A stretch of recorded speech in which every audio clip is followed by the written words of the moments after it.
Good evening and welcome to The Whispering Scientist, where we explore the cosmos through gentle curiosity and wonder. Tonight, as the world outside grows quiet and you settle into the comfort of your pillow, we're embarking on The Big Bang, explained slowly. Science for Sleep, a journey that begins at the very edge of everything. We will trace the calm story of how everything you know, everything you'll never see, and everything that connects them emerged from a single, transformative moment of creation. Before we drift back through time itself, I'd love to know where in the world you're listening from tonight. Whether you're under city lights that blur the stars, in countryside where the Milky Way stretches overhead, or somewhere between those extremes, it's a quiet pleasure to have you here. If you're new to our constellation of curious dreamers, please take a moment to like this video and subscribe. It helps these gentle explorations reach other minds that find wonder in the universe's whispered secrets. To those who've already joined our growing community, thank you for being the reason these journeys continue to expand. And if you haven't already, tap that notification bell so you won't miss our next slow drift through science and wonder. Now, I do hope this video isn't so fascinating that it keeps you awake, but if it does, at least you'll be lying there quietly learning how everything began. So let your breathing slow, let your thoughts settle like leaves on still water, and prepare to travel not just billions of years into the past, but to a time before years existed at all. For most of human history, people gazed up at the night sky and assumed it had always been there. Eternal, unchanging, a ceiling of stars stretched over the world like a cosmic tapestry that never aged. The idea that the universe itself might have had a beginning, a moment of birth, would have seemed impossible to those ancient observers. Their creation stories filled this gap with gods forging heavens, cosmic eggs cracking open, endless cycles of death and rebirth.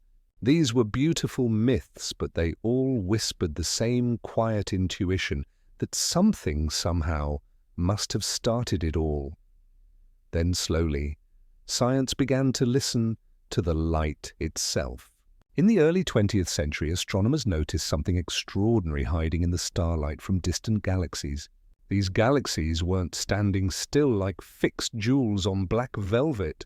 They were drifting apart, carried by the stretching fabric of space itself. It wasn't that galaxies were racing through the cosmos like ships fleeing some central explosion.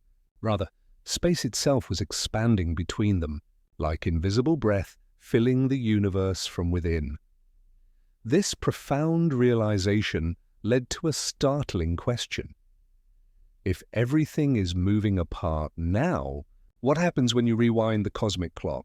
You reach a time when everything we see, every atom that would become a star, every photon that would carry light across billions of years, was squeezed into a single, impossibly hot, impossibly dense state.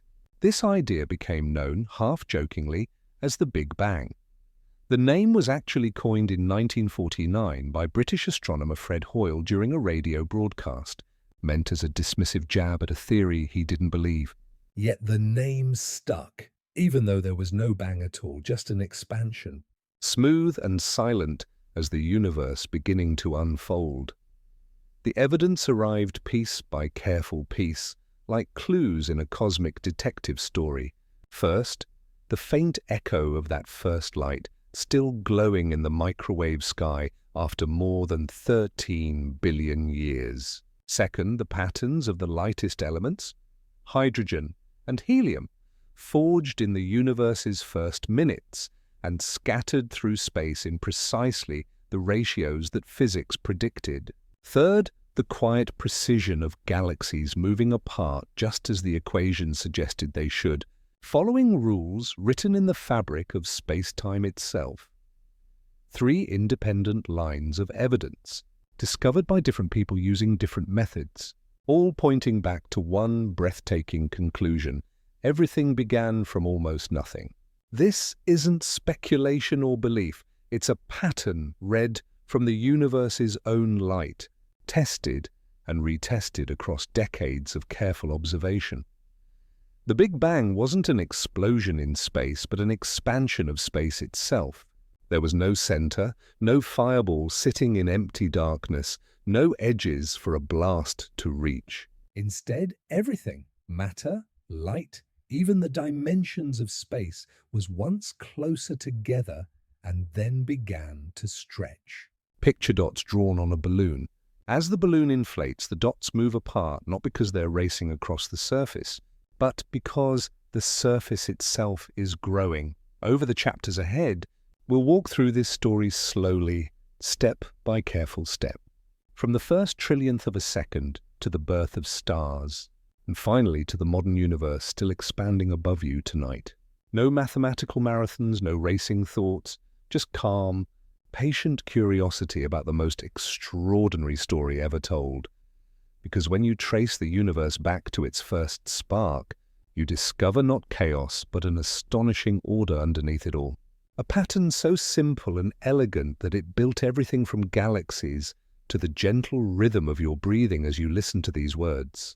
The cosmic story connects every atom in your body to those first moments of creation, when the universe learned how to exist. So let's begin this gentle journey together, drifting back through time to witness how something magnificent emerged from the deepest mystery of all.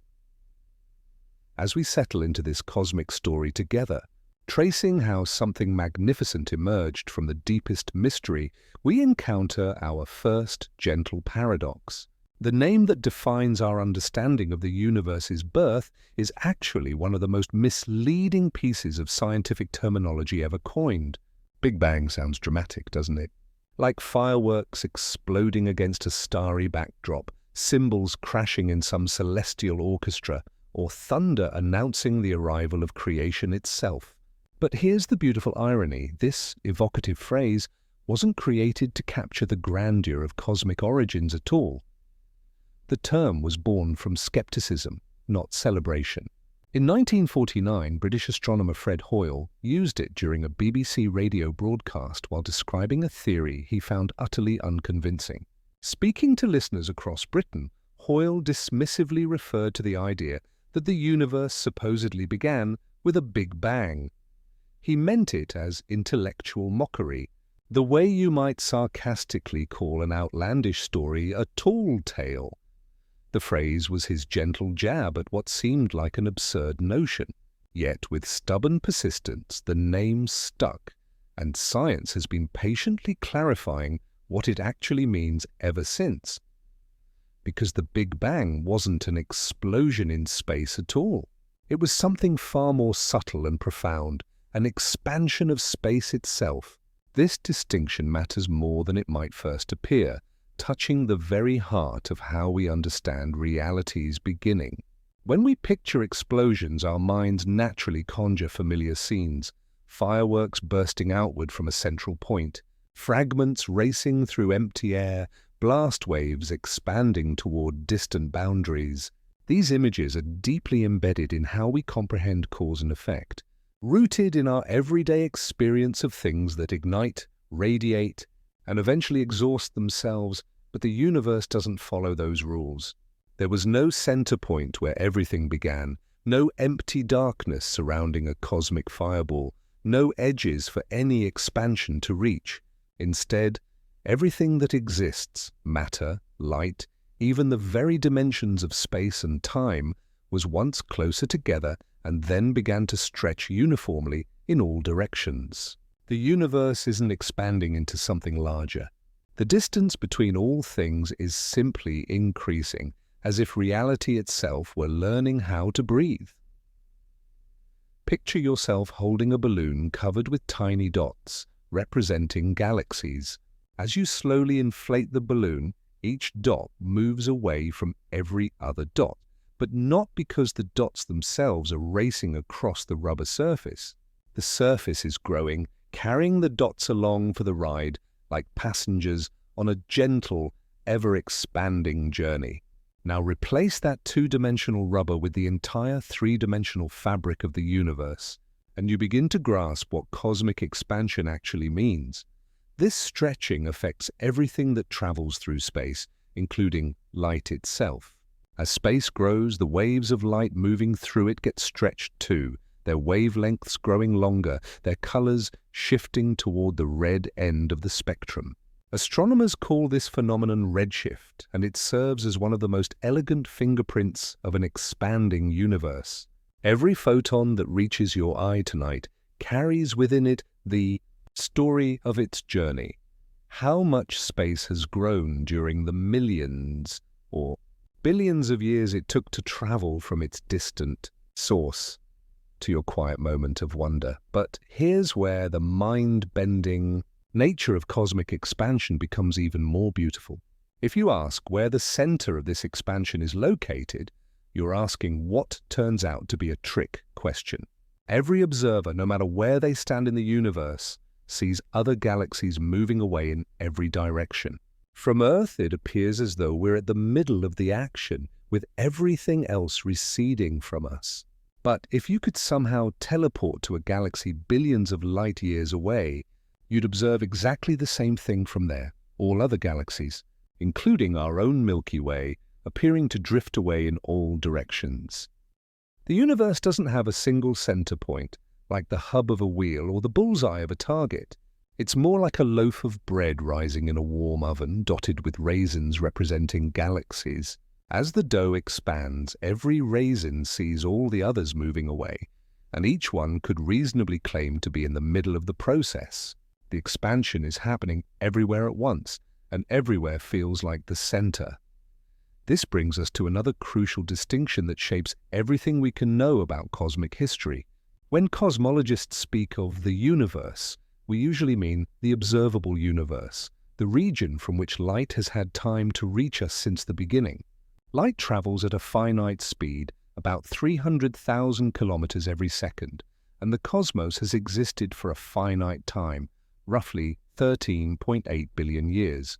Account for the expansion that occurred while light was traveling, and you get a visible bubble around us roughly 93 billion light-years across. Beyond that horizon lie regions we simply cannot observe, at least not yet. They aren't outside the universe, they're just beyond the edge of what we can currently see, like hills hidden behind morning mist. You know the landscape continues beyond what your eyes allow, but the distant mountains remain veiled by the gentle limits of space and time. At its heart, the Big Bang isn't really a story about a single explosive moment. It's a story about change, about a universe that was once smaller, denser, and hotter, and has been cooling and expanding ever since. The equations describe this behavior as naturally as water flowing downhill or breath filling your lungs. Even now, as you rest in the quiet darkness, more space is being born between distant galaxy clusters, and the ancient light crossing those growing gulfs stretches a little redder with each passing moment. The expansion never really stopped. It simply became the gentle rhythm underlying everything, the cosmic heartbeat that connects your peaceful breathing to the vast, patient unfolding of space itself.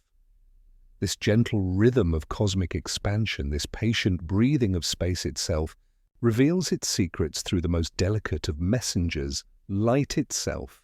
The story of how we learned to hear the universe's quiet song didn't begin with dramatic revelations, but with astronomers doing what they had always done, collecting the faint glow from distant objects and passing it through prisms to read the stories written in starlight. In the early decades of the 20th century, those mysterious patches of light we now know as galaxies were still called spiral nebulae, fuzzy, cloud-like smudges scattered across the night sky.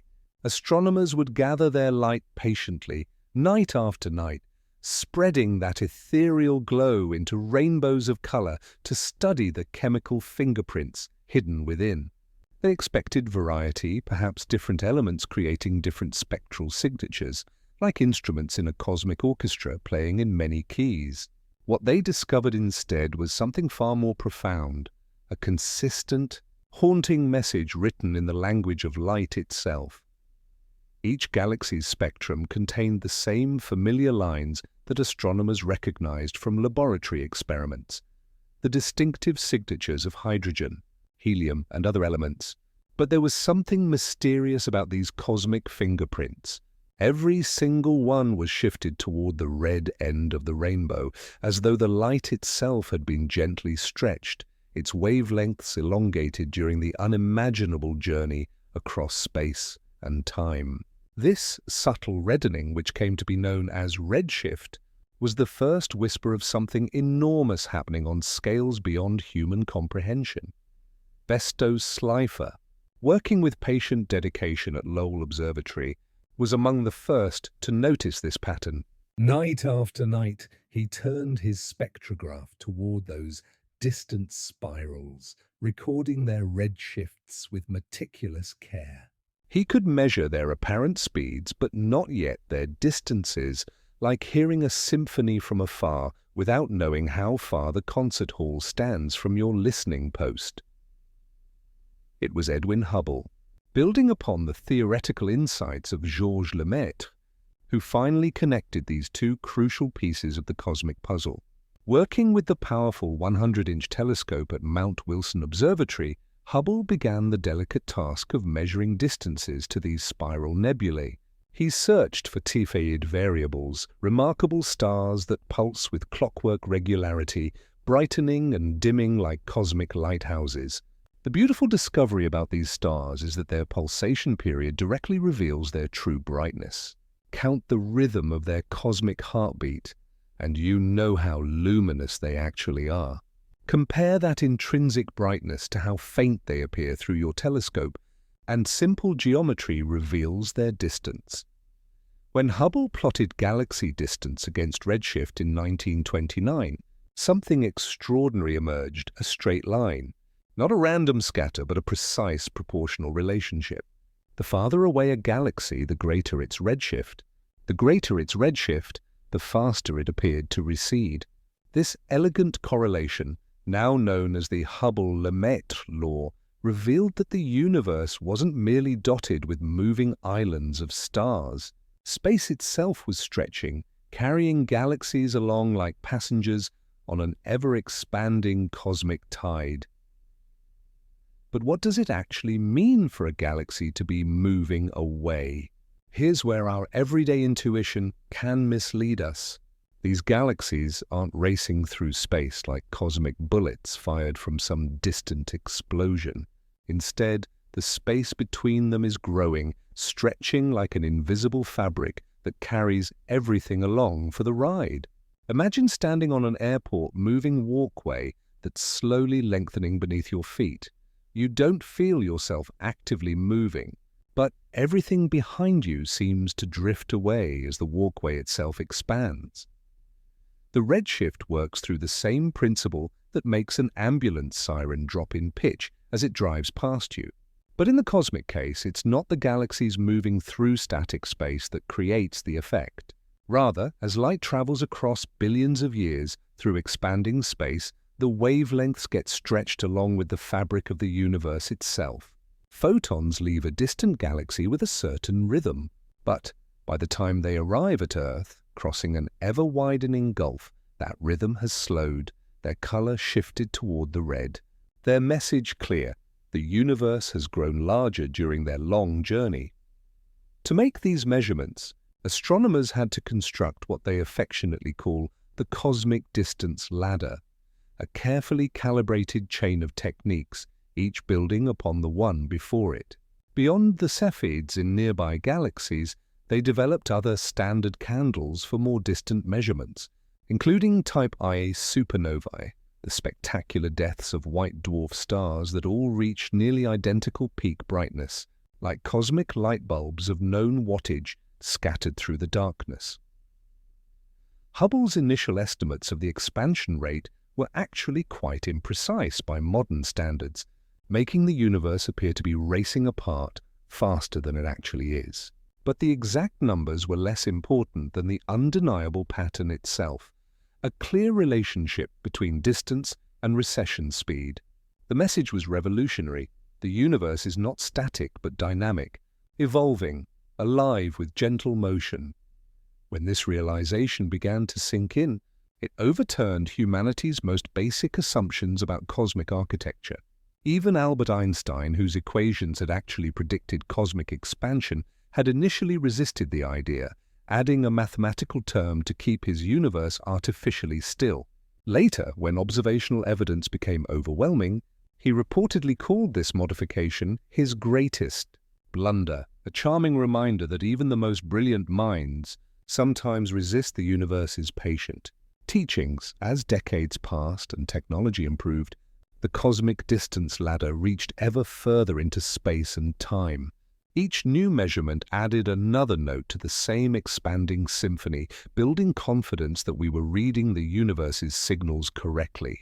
Today, we see galaxies so distant that their light has been stretched far into the infrared, yet they all follow the same elegant rule that Hubble first glimpsed in those early photographic plates.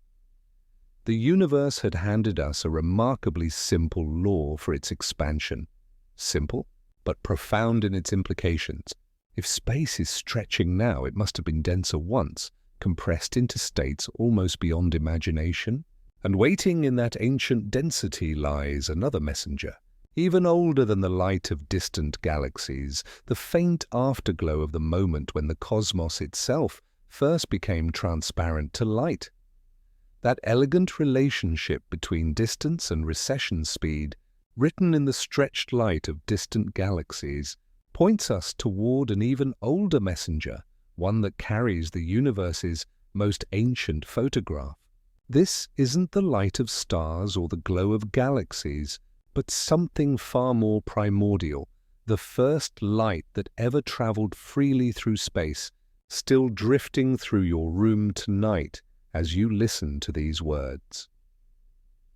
To understand this cosmic heirloom, we must journey back to roughly 380,000 years after the Big Bang, when the universe was still a hot, dense fog unlike anything we can easily imagine.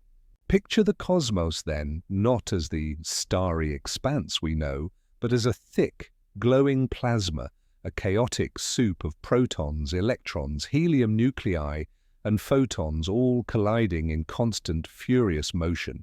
This wasn't the gentle mist that might drift across a morning valley, but a blazing furnace where light itself was trapped.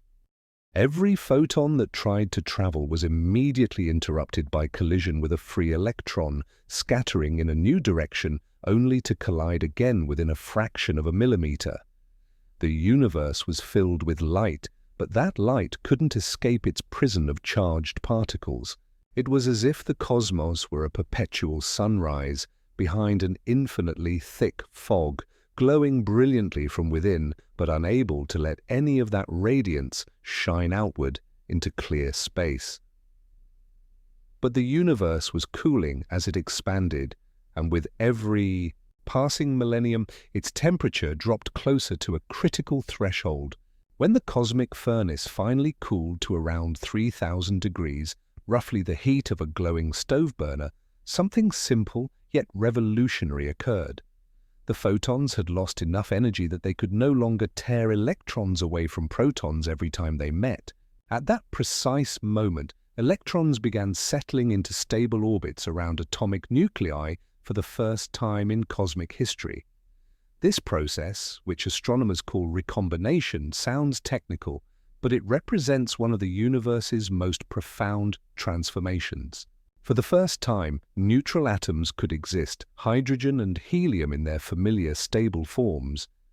And when that happened, everything changed almost overnight. Freed from the constant interference of loose electrons, photons could suddenly move unhindered across vast distances.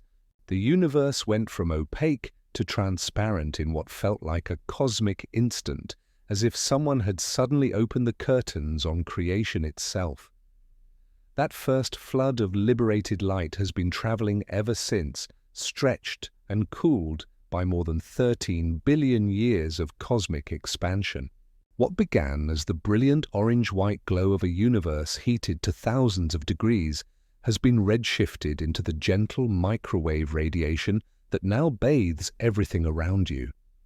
If your eyes could see microwaves instead of visible light, the entire sky would shimmer with an almost perfectly uniform glow, a pale wash of ancient warmth coming from every direction. This cosmic microwave background isn't just an abstract concept from physics textbooks. It's real, measurable radiation filling every corner of space, streaming through forests, cities, and bedrooms, carrying whispers from when the universe was less than 500,000 years old. If you've ever adjusted an old television with poor reception, about 1% of that static snow came from these ancient photons, completing their epic journey by bouncing off your antenna after traveling since the dawn of transparency. The discovery of this cosmic afterglow came through one of science's most beautiful accidents. In the early 1960s, two engineers at Bell Telephone Laboratories, Arno Penzias and Robert Wilson, were testing a radio antenna for satellite communications. No matter how carefully they cleaned their equipment or adjusted their instruments, they couldn't eliminate a faint background hiss that seemed to come from everywhere at once. They suspected interference, checked every connection, even removed pigeon droppings from the antenna horn with admirable thoroughness, but the mysterious signal persisted. Meanwhile, just 30 miles away at Princeton University, physicists had been preparing to search for exactly such a signal, the predicted afterglow of the Big Bang that theoretical models suggested should still be detectable. When Penzias and Wilson learned about this work, the pieces clicked into place. Their troublesome static wasn't a flaw in their equipment, it was the whisper of creation itself, the cooled remnant of the universe's first light. At first glance, this background radiation appears astonishingly smooth, maintaining the same temperature, about 7 degrees above absolute zero across billions of light-years with almost uncanny precision. Yet hidden within that smoothness are the faintest of ripples, temperature variations of only a few millionths of a degree. These tiny fluctuations might seem insignificant, but they represent the seeds of everything that followed. Those slightly warmer and cooler patches corresponded to regions where the young universe was just a little denser or slightly more sparse. Over the following decades, space-based missions mapped this ancient light with ever-increasing precision. The Cosmic Background Explorer, the Wilkinson Microwave Anisotropy Probe, and finally the Planck satellite revealed those delicate patterns that encode the universe's earliest secrets. Each temperature map became more detailed, showing how primordial sound waves, pressure oscillations in the hot plasma, had frozen their rhythm into the fabric of space itself. What makes this cosmic photograph so remarkable is its dual nature. It's both incredibly ancient and eternally present. Every direction you look, you're seeing the same moment in cosmic time, when the universe first became transparent. Those ancient photons continue their patient journey tonight, filling the darkness around you with the soft aftertaste of the cosmos's fiery youth.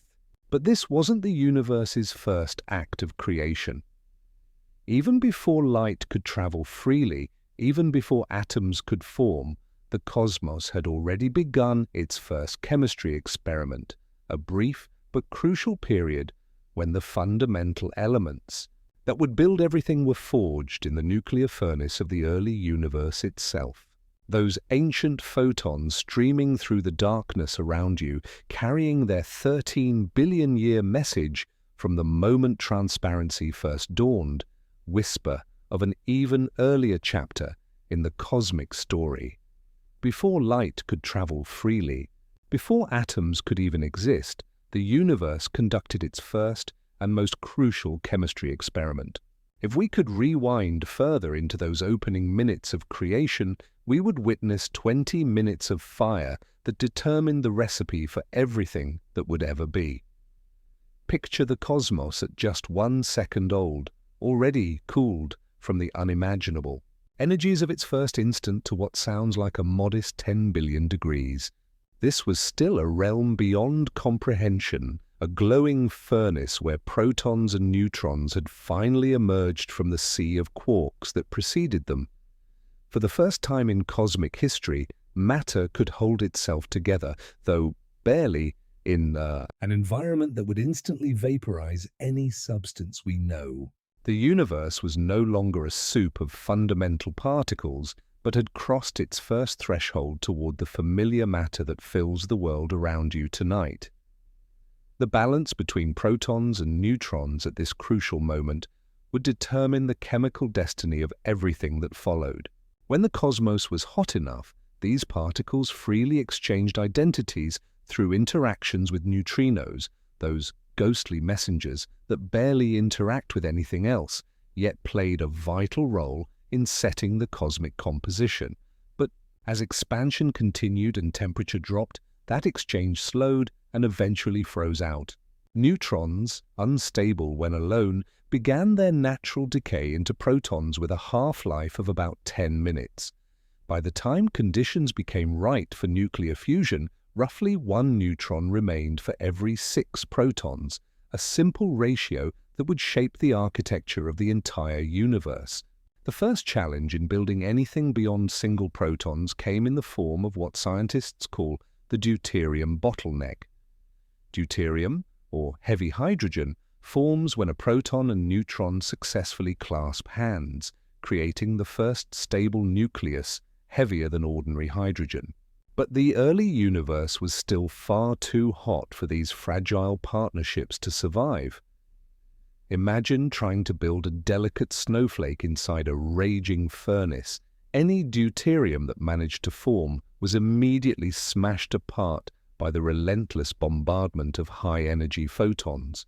The cosmic workshop was ready, but the temperature still too fierce for construction to begin. But cosmic expansion is patient and inexorable. Within minutes, the temperature plummeted from billions to hundreds of millions of degrees.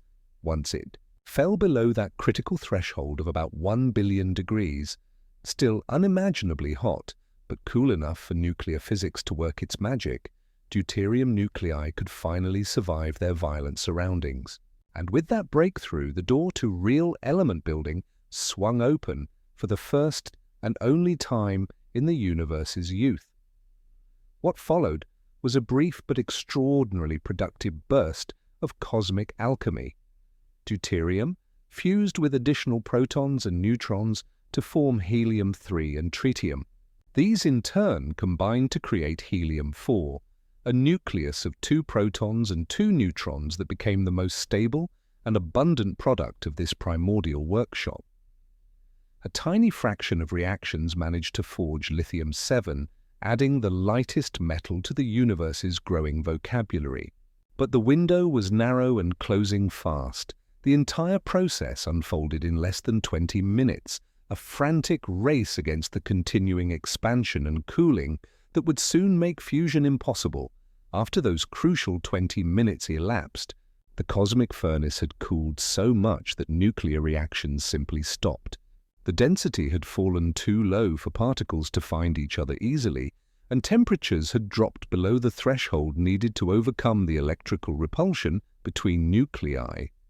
Any neutrons that hadn't been captured into helium nuclei decayed away, leaving behind a universe composed of roughly 75% hydrogen, 25% helium, and traces of deuterium and lithium, proportions that would remain essentially unchanged for hundreds of millions of years. This cosmic recipe sounds almost austere in its simplicity, but it was exquisitely tuned for everything that would follow. The hydrogen would fuel the first generation of stars, while helium would serve as raw material for creating heavier elements in stellar cores billions of years later. Had the universe expanded faster, cooling too quickly, there would have been less time to build helium, leaving a cosmos made almost entirely of hydrogen. Had expansion been slower, keeping temperatures high longer, nearly all hydrogen would have fused into helium, starving future stars of their primary fuel. The timing threaded a narrow path between extremes, producing a balance perfectly suited for the complex chemistry of stars, planets, and life. The beautiful confirmation of this cosmic chemistry comes from observations we can make today. When astronomers study the oldest, most pristine gas clouds in the universe, regions untouched by later generations of stars, they find exactly these predicted ratios. Every atom of helium you encounter, whether in a party balloon or shining in a distant star, was forged not in stellar cores but in those first 20 minutes when the entire universe served as a nuclear reactor. They are truly primordial, ancient relics carrying the chemical signature of creation itself, waiting 13 billion years for curious minds to decode their message. The agreement between theoretical predictions and observed abundances is so precise it serves as one of the strongest pillars supporting our understanding of cosmic origins. It's as if the universe kept a detailed laboratory notebook from its first experiment, written in the language of isotopes and element ratios, patiently waiting for us to learn how to read it. As those nuclear fires faded and the universe entered its long, glowing adolescence, the stage was set for the next act in cosmic evolution. The basic ingredients were now in place, drifting through space in a warm fog that would remain opaque for hundreds of thousands of years more. But even before these first atoms were forged, something even more mysterious may have occurred, a brief, astonishing surge that explains why the universe emerged so remarkably smooth, yet just imperfect enough to eventually grow the galaxies we see sparkling overhead tonight. The 20-minute workshop had done its work with quiet precision, setting the cosmic recipe and stepping back to let time and gravity weave their longer story from the simple elements of hydrogen and helium, seasoned with just enough complexity to make wonder possible. That 20-minute workshop had done its work with quiet precision, setting the cosmic recipe and stepping back to let time and gravity weave their longer story from the simple elements of hydrogen and helium. But as we trace this elegant chemistry back through time, we encounter a profound mystery that leads us even deeper into the universe's opening moments. How did the cosmos emerge so remarkably uniform that its nuclear reactions could unfold with such exquisite consistency across billions of light years, yet remain just imperfect enough to eventually grow the galaxies sparkling overhead tonight? When we gaze at the cosmic microwave background, that ancient photograph of the universe at 380,000 years old, we see an almost perfect smoothness stretching across the entire observable cosmos. Temperatures vary by mere millionths of a degree from one edge of the sky to the other, as if the entire universe had been stirred by some cosmic hand until every region reached exactly the same conditions. Yet this uniformity presents a puzzle that cuts to the heart of how creation itself unfolded. The challenge lies in the sheer impossibility of such coordination. Regions of the cosmic microwave background that appear on opposite sides of our sky are separated by distances so vast that, according to ordinary expansion, light could never have traveled between them in all the time since the Big Bang began. It's as if two master chefs working in complete isolation on opposite sides of the world somehow produced identical soufflés using the same precise temperature and timing, without ever communicating or sharing a recipe. How did such distant regions of space coordinate their conditions so perfectly? This horizon problem is joined by an equally mysterious companion called the flatness puzzle. Einstein's equations allow the universe to have different geometries, curved like a sphere, curved like a saddle, or perfectly flat like an infinite sheet of paper. Observations show our cosmos is extraordinarily close to this flat geometry, but flatness represents an unstable balance point, like balancing a pencil on its tip. If the early universe had been even slightly curved in either direction, that curvature would have grown dramatically over billions of years. The fact that space remains so precisely flat today suggests it must have been tuned to almost impossible precision at the beginning, a cosmic coincidence that strains credibility. A third puzzle carries the exotic name of the monopole problem. Certain theories predict heavy relics called magnetic monopoles, particles carrying only a single magnetic pole rather than the north-south pairs we know. These should have been produced abundantly in the universe's fiery youth, yet despite decades of searching, we've never found a single one. Either nature hid them extraordinarily well, or something about the earliest moments diluted them beyond detection? The solution to these riddles emerged from a bold proposal that sounds like science fiction, but rests on solid physics.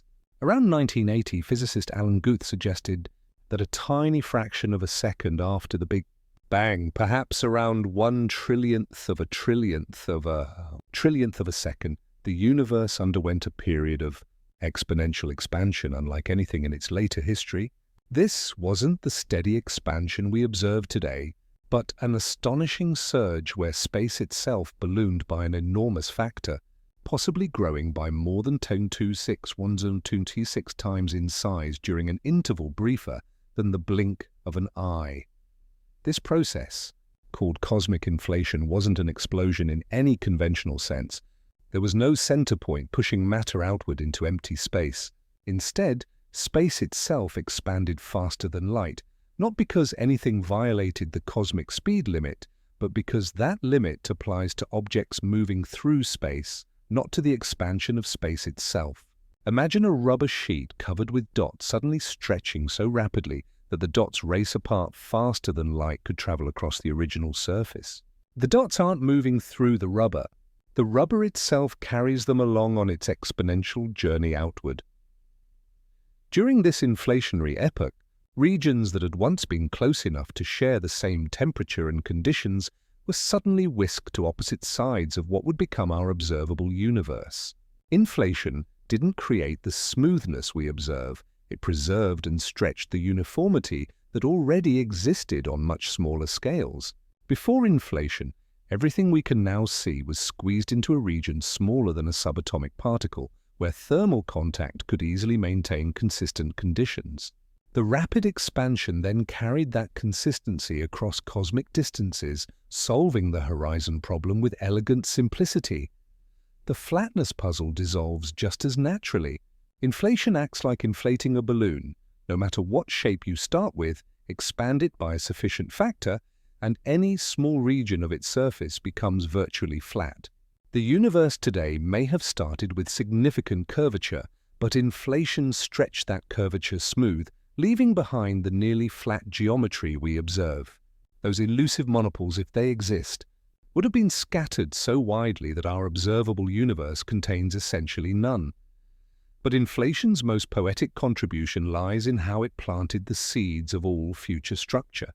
Quantum mechanics tells us that even empty space writhes with tiny fluctuations, random quantum jitters that normally exist only on the smallest scales. During inflation, these microscopic uncertainties were stretched across vast distances, creating subtle variations in the density of space and energy. What had once been quantum foam smaller than a proton became cosmic ripples spanning billions of light-years. These inflated quantum fluctuations are the ancestors of every galaxy, every star, every world that would ever form. The spiral arms of the Milky Way, the clusters of galaxies stretching across the cosmic web, even the room where you're listening to these words, all can trace their existence back to quantum uncertainties magnified by inflation's exponential surge. It's as if the universe took its deepest quantum secrets and wrote them large across the sky, turning microscopic possibilities into the architecture of creation. The predictions of inflation match observations with stunning precision. The patterns of tiny temperature variations in the cosmic microwave background follow exactly the statistical properties that inflated quantum fluctuations should produce.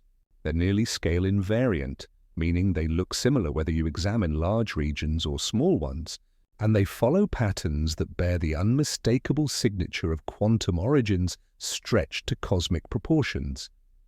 Yet inflation remains beautifully humble in its requirements. It doesn't demand exotic new forces beyond what physics already allows. The mechanism could arise from a simple field of energy that dominated the universe's earliest moments before decaying and releasing its stored energy. When that decay occurred, inflation ended as quietly as it had begun, but it left behind a universe smooth enough, flat enough, and vast enough to contain everything we see.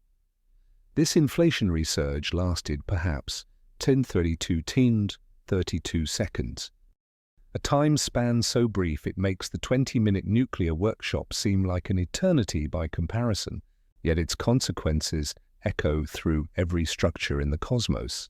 As that surge ended and the universe settled into its gentler rhythm of expansion, the stage was set for the next crucial transformation, the moment when the enormous energy stored in inflation's rapid expansion would kindle the first true fires of matter and light, filling the vast, smooth canvas with the particles and radiation that would eventually cool into atoms, stars, and the gentle microwave glow that still washes over you tonight. The universe had smoothed its canvas and sketched the first faint lines. Now it was time to add color and warmth to the cosmic masterpiece. The universe had smoothed its canvas and sketched the first faint lines during inflation's exponential surge, but as that remarkable expansion came to its quiet end, the cosmos faced a peculiar challenge. The same process that had solved so many cosmic puzzles had created a new one. Space was now enormous, exquisitely uniform, and strangely empty, like a vast theatre suddenly expanded to accommodate an infinite audience, but containing almost no performers to grace its stage. The universe found itself diluted to near nothingness by its own success. The incredible stretching had left behind something physicists call a false vacuum, a state where space itself contained enormous energy but very few actual particles. It was as if the cosmos had become a tightly wound spring, compressed beyond imagination and storing immense potential energy within the very fabric of reality. To build the rich, warm universe that would eventually cradle stars, planets, and curious minds able to ponder their origins, that stored energy needed to transform into something more tangible, the familiar cast of particles and radiation that would populate the cosmic stage. The solution was both elegant and explosive, a process called reheating. When the field that had driven inflation finally exhausted its exponential expansion, it began to decay, releasing its stored energy like a cosmic dam bursting. But instead of water flooding a valley, this release sent torrents of particles cascading into existence, electrons and positrons, quarks and gluons, neutrinos and photons, all flashing into being and colliding in a wild, incandescent dance of creation. Picture that tightly wound cosmic spring suddenly releasing its tension, not with mechanical motion but with something far more fundamental, the birth of matter itself. Within fractions of a second, the temperature soared to heights that dwarf any stellar furnace, perhaps reaching 10^8 degrees Kelvin or more. Space, previously a stretched near vacuum, suddenly filled with particles bouncing and merging in a frenzy of new beginnings. The universe became hot again, not just warm, but blazing with an intensity that would never be matched by any star that would later shine within it. This transformation marked the universe's first great act of alchemy, the conversion of pure potential energy into the raw materials of reality. For the first time since inflation began, the cosmos could properly be described as having temperature in the way we understand it, not as an abstract energy density, but as the kinetic energy of countless particles sharing their motion through collisions. During inflation, temperature had been almost meaningless because there were so few particles to carry heat. Now, with space filled with matter and radiation in constant interaction, thermodynamics could finally operate. The universe became a genuine physical system with pressure, entropy, and the directional flow of time from cause to effect. What makes reheating so remarkable is that it accomplished this dramatic transformation without erasing the delicate pattern inflation had inscribed. Those tiny quantum fluctuations that had been stretched to cosmic scales remained as subtle variations in the density of the newborn plasma.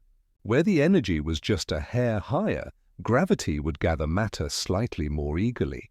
Where it was lower, slightly less, the universe emerged uniform enough to be stable, yet just imperfect enough to eventually grow galaxies, stars, and the gentle complexity that surrounds you tonight. The photons born during this cosmic dawn deserve special recognition, for they represent the ancestors of all light that has ever shone. Every beam of starlight, every aurora's shimmer, every gentle glow of the cosmic microwave background can trace its lineage back to this primordial burst of radiation. The universe quite literally lit up from within, filling every corner of space with blazing brilliance that would gradually cool and redshift over billions of years, but never entirely fade as the universe continued expanding and cooling. Now at the gentler pace that would characterize all future cosmic evolution, the stage was perfectly set for the next crucial chapter. The frantic energy of reheating gradually settled into the measured rhythm of ordinary expansion, where temperatures could drop slowly enough for nuclear physics to begin its work. The smooth, hot plasma created by reheating provided exactly the right conditions, uniform enough for consistent reactions across vast regions, yet carrying within it those faint density variations that would eventually sculpt the cosmic web. The beauty of reheating lies in its perfect efficiency. The energy that had driven inflation's exponential expansion wasn't lost or wasted, it was recycled into the very substance of the cosmos. Nothing was discarded. Everything was transformed into building blocks. The process was so complete that today, more than 13 billion years later, we can still detect its afterglow in the cosmic microwave background, cooled now to just a few degrees above absolute zero, but still carrying the gentle warmth of creation's first dawn. In a profound sense, the universe took one deep breath during inflation, held it as space expanded beyond imagination, and then exhaled during reheating, filling that vast expanse with the first spark of matter and motion. Without that graceful release, the cosmos would have remained sterile and lifeless, a beautiful geometric space with nothing to illuminate its elegant curves. As reheating concluded and the universe settled into its new identity as a hot, dense, expanding plasma, the cosmic furnace was perfectly prepared for its next great workshop. The ingredients were now in place. The temperature was dropping toward the crucial threshold, and within minutes, the universe would begin its first chemistry experiment, forging the light elements that would fuel every star and shape the evolution of galaxies across all of cosmic time. The transformation from emptiness to everything was complete, and the cosmos was ready to cook its first atomic recipe in the nuclear fires that awaited. The cosmic furnace was perfectly prepared, its nuclear workshop complete, and as we follow this elegant story forward through time, the universe entered a long, patient interlude that would test the very meaning of transparency. For hundreds of thousands of years after those first atomic nuclei were forged, the cosmos remained trapped in a brilliant fog, not the gentle mist that might drift across a morning valley, but a blazing plasma where every photon was caught in an endless dance of collisions, scattering from free electrons like pinballs, in a cosmic arcade that never allowed light to travel very far. Picture the universe at this stage as resembling the interior of a star, not empty space, dotted with luminous objects, but a continuous, glowing medium where matter and radiation were so intimately tangled that neither could move independently. The hydrogen and helium nuclei created in those first 20 minutes floated in a sea of free electrons, while photons bounced endlessly between them. Every time an electron and proton tried to embrace and form a stable atom, a high-energy photon would crash into their delicate partnership, tearing them apart again. It was a universe that shimmered with incredible energy from within, like a lantern wrapped in impenetrable cloth, beautiful but unable to cast its light outward into clear space. Yet the universe was cooling with every moment of expansion, and with each passing millennium, its temperature dropped just a little closer to a critical threshold. The cosmic plasma was slowly losing the energy needed to keep electrons and protons apart, approaching the moment when they could finally settle into lasting atomic partnerships. That transformative temperature would arrive when the cosmic heat fell to roughly 3,000 degrees Kelvin, still hot enough to glow like the surface of a cool star, but gentle enough that photons could no longer tear apart the delicate bonds trying to form between electrons and nuclei. When that threshold was finally crossed, approximately 380,000 years after the Big Bang began, the change swept through the universe like a quiet revolution. Electrons settled into orbits around atomic nuclei like dancers finally finding their partners after a chaotic cosmic ball. For the first time in universal history, neutral atoms could exist in stable form, hydrogen and helium in the familiar configurations that would persist for billions of years to come. This process, which astronomers call recombination, sounds deceptively technical, but it represented one of the most dramatic phase transitions the cosmos would ever experience.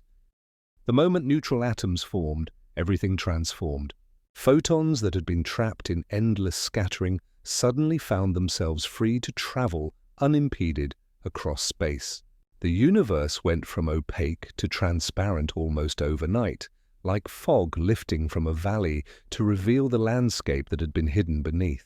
Light could finally move in straight lines across cosmic distances, carrying information from one region to another for the first time since creation's earliest moments. The cosmic fog didn't gradually thin. It cleared all at once, in a transformation as sudden as opening curtains on a bright morning. That first flood of liberated light has been traveling ever since, stretched and cooled by more than 13 billion years of cosmic expansion. What began as the brilliant orange-white glow of a universe heated to thousands of degrees has been gently redshifted into the microwave radiation that now fills every corner of space around you. This cosmic microwave background represents the oldest light we can ever hope to see directly, the universe's first portrait, taken at the moment it became transparent to its own radiance. The beauty of this ancient photograph lies not just in its age, but in what it reveals about the universe's character at that crucial moment. Hidden within the CMB's remarkable smoothness are the faintest of ripples, tiny temperature variations that preserve the acoustic waves that had been rippling through the hot plasma before recombination. When atoms suddenly formed and the fog cleared, those sound waves were frozen in place like music, paused mid-note, creating the subtle patterns we can still detect today across the cosmic sky. Every photon in that ancient glow began its journey from the same cosmic moment, creating what astronomers call the surface of last scattering, the final moment when light bounced off matter before streaming freely through space. It's as if the universe wrapped itself in a luminous shell, and we're forever looking outward toward that glowing boundary of visibility, seeing the same instant in cosmic time no matter which direction we observe. As those photons set off on their billion-year journey toward the present moment, the matter they left behind began a different kind of evolution. Freed from the constant pressure of radiation, hydrogen and helium gas could finally respond purely to gravity's patient pull. The universe had opened its eyes and begun its long drift toward the rich complexity of structure we see today, but it would not make that journey alone. Something invisible had been waiting patiently in the cosmic shadows, ready to guide where the first stars would eventually ignite in the darkness that was about to begin.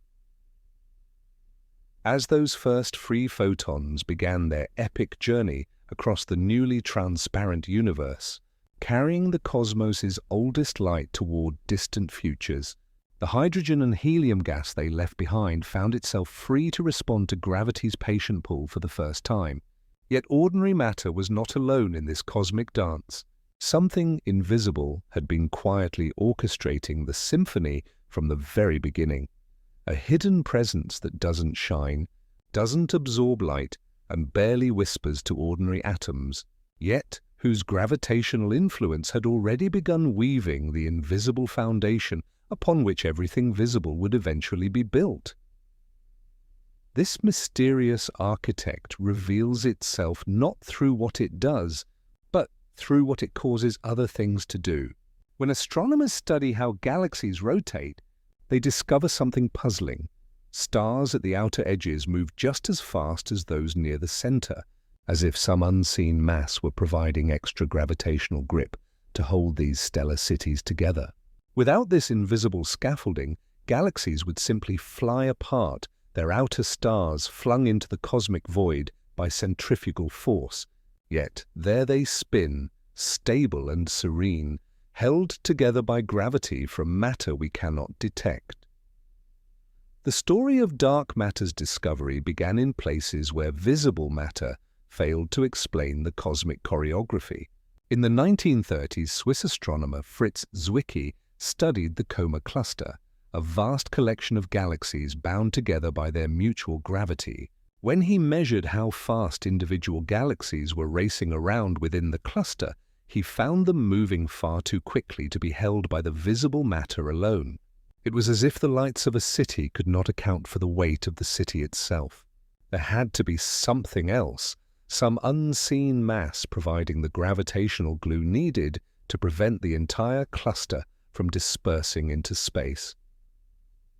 Decades later, American astronomer Vera Rubin gave this mystery clearer definition through her meticulous studies of spiral galaxies.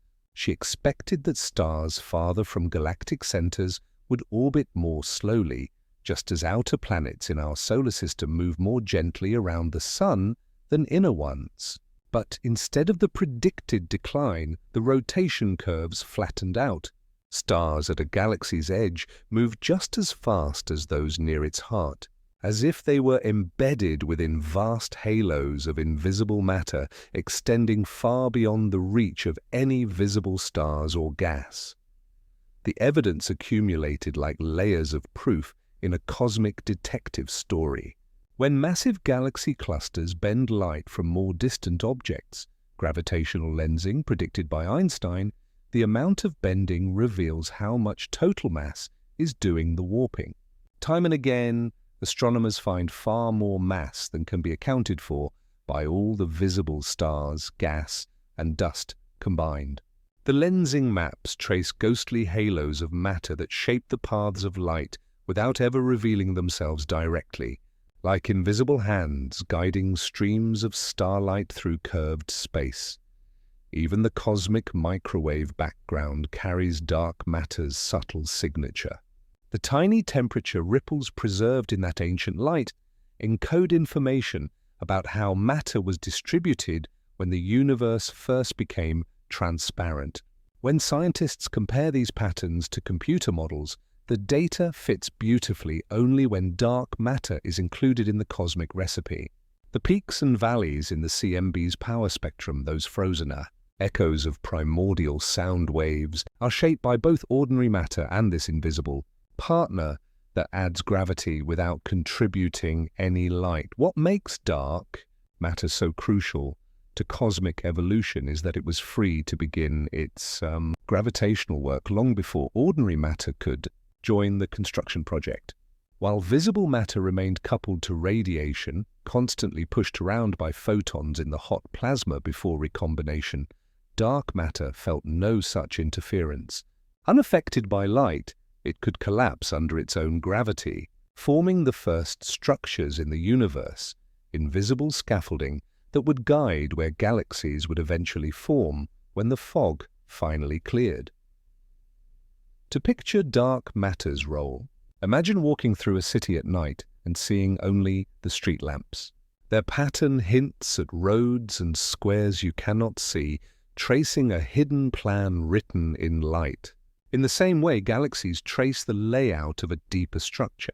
They gather in clusters at the intersections of invisible highways and line up along filaments like luminous beads on dark strings. Between them stretch great cosmic voids, regions where the hidden scaffolding is sparse and the lights are few. Computer simulations reveal this hidden landscape in stunning detail.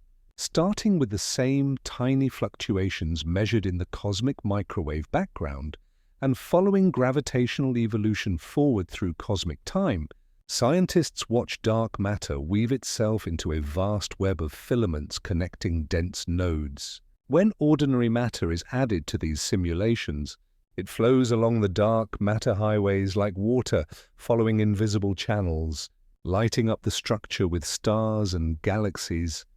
Whatever dark matter turns out to be, it vastly outweighs everything we can see. For every kilogram of ordinary matter in the universe, there are roughly 5 kilograms of this invisible substance quietly shaping the gravitational landscape. It is the majority partner in the cosmic dance, leading while visible matter follows, setting the rhythm while stars and galaxies provide the melody. As the universe emerged from its foggy youth with atoms finally formed and light finally free to travel, this hidden foundation was already in place, ready to guide the next great transformation. The cosmic web we observe today, that magnificent lacework of galaxy filaments separated by enormous voids, is essentially a luminous tracing of dark matter's invisible architecture. But even as gravity pulled matter together along these hidden pathways, another force was beginning to stir, one that would eventually challenge gravity's dominion and gently accelerate the universe toward an unexpected future. Even as dark matter's hidden scaffolding gathered the first threads of cosmic structure, another influence was slowly stirring in the background. Quiet as a tide, you only notice when the shoreline has already changed. For billions of years, the universe seemed to be following a predictable script written in the language of gravity, expansion slowing under matter's collective pull like a ball thrown upward, rising, decelerating, and perhaps someday falling back. The cosmos appeared destined to either coast to a gentle halt or eventually collapse in on itself, following the inexorable logic of attraction, where every particle tugs on every other across the vast reaches of space. But the universe, it turned out, had been quietly preparing a plot twist that would rewrite the entire story of cosmic destiny. At the end of the 20th century, 2 teams of astronomers set out to measure precisely how much gravitational braking was slowing the expansion, expecting to confirm decades of theoretical predictions. Instead, they discovered something so unexpected it overturned our most basic assumptions about how the cosmos evolves. The evidence came from nature's most reliable cosmic lighthouses, Type Ia supernovae, the spectacular deaths of white dwarf stars that all reach nearly identical peak brightness when they explode. This consistency makes them perfect standard candles for measuring distances across billions of light years.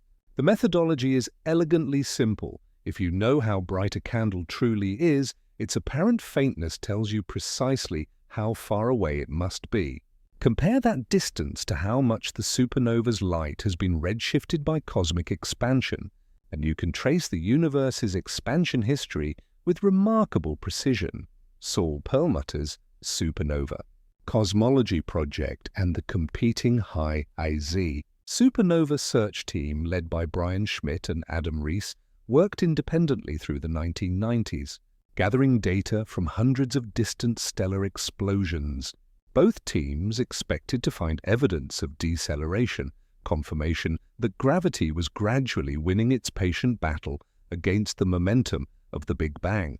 Instead, when their results came in, they pointed to an almost unthinkable conclusion.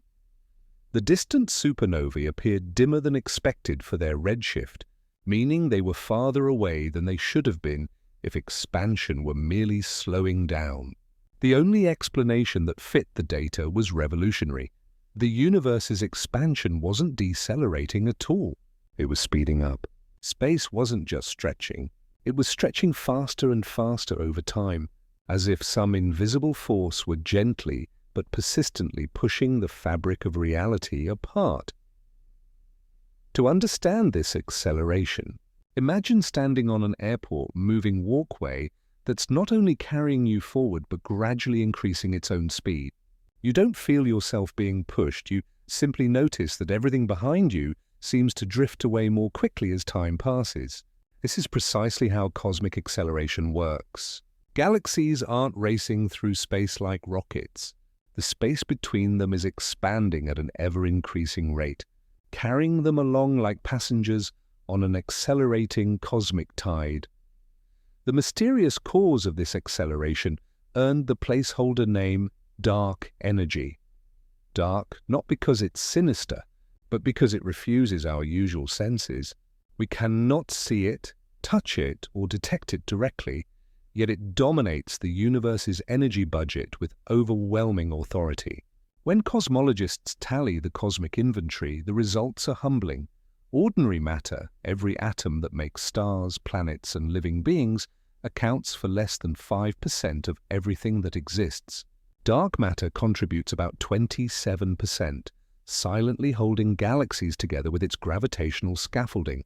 The remaining 68%, the vast majority of cosmic reality, is dark energy, filling space uniformly and driving the acceleration that now governs the universe's fate. The most elegant explanation treats dark energy as a property of empty space itself. Einstein once included such a term in his equations, the cosmological constant, representing an intrinsic energy that space naturally possesses. When he learned of cosmic expansion, he removed the term and reportedly called it his greatest blunder. The supernova discoveries suggest he may have been more prescient than he realized. If the vacuum of space contains a small but constant energy density, that energy would act exactly like the gentle pressure astronomers observe, pushing the universe apart with ever-increasing effectiveness as space grows larger. What makes dark energy's story particularly elegant is how it explains the changing character of cosmic evolution. In the early universe, when matter and radiation were densely packed, gravity dominated everything. Galaxies formed, clusters assembled, and structure grew under matter's patient pull. But as expansion continued, the density of matter gradually thinned out, weakening gravity's influence. Dark energy, being tied to space itself rather than to particles within it, maintained constant strength even as the universe grew. Eventually, about 5 billion years ago, dark energy's repulsive effect began to dominate, marking the moment when the cosmic expansion started accelerating. This transition represents a profound shift in the universe's personality. The early cosmos was a place where gravity ruled, where matter clumped together to build the structures we see today.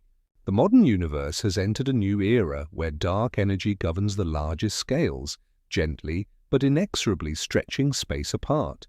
Galaxies not bound together by gravity are slowly drifting beyond each other's reach, their light gradually redshifting toward invisibility as the distances between them grow.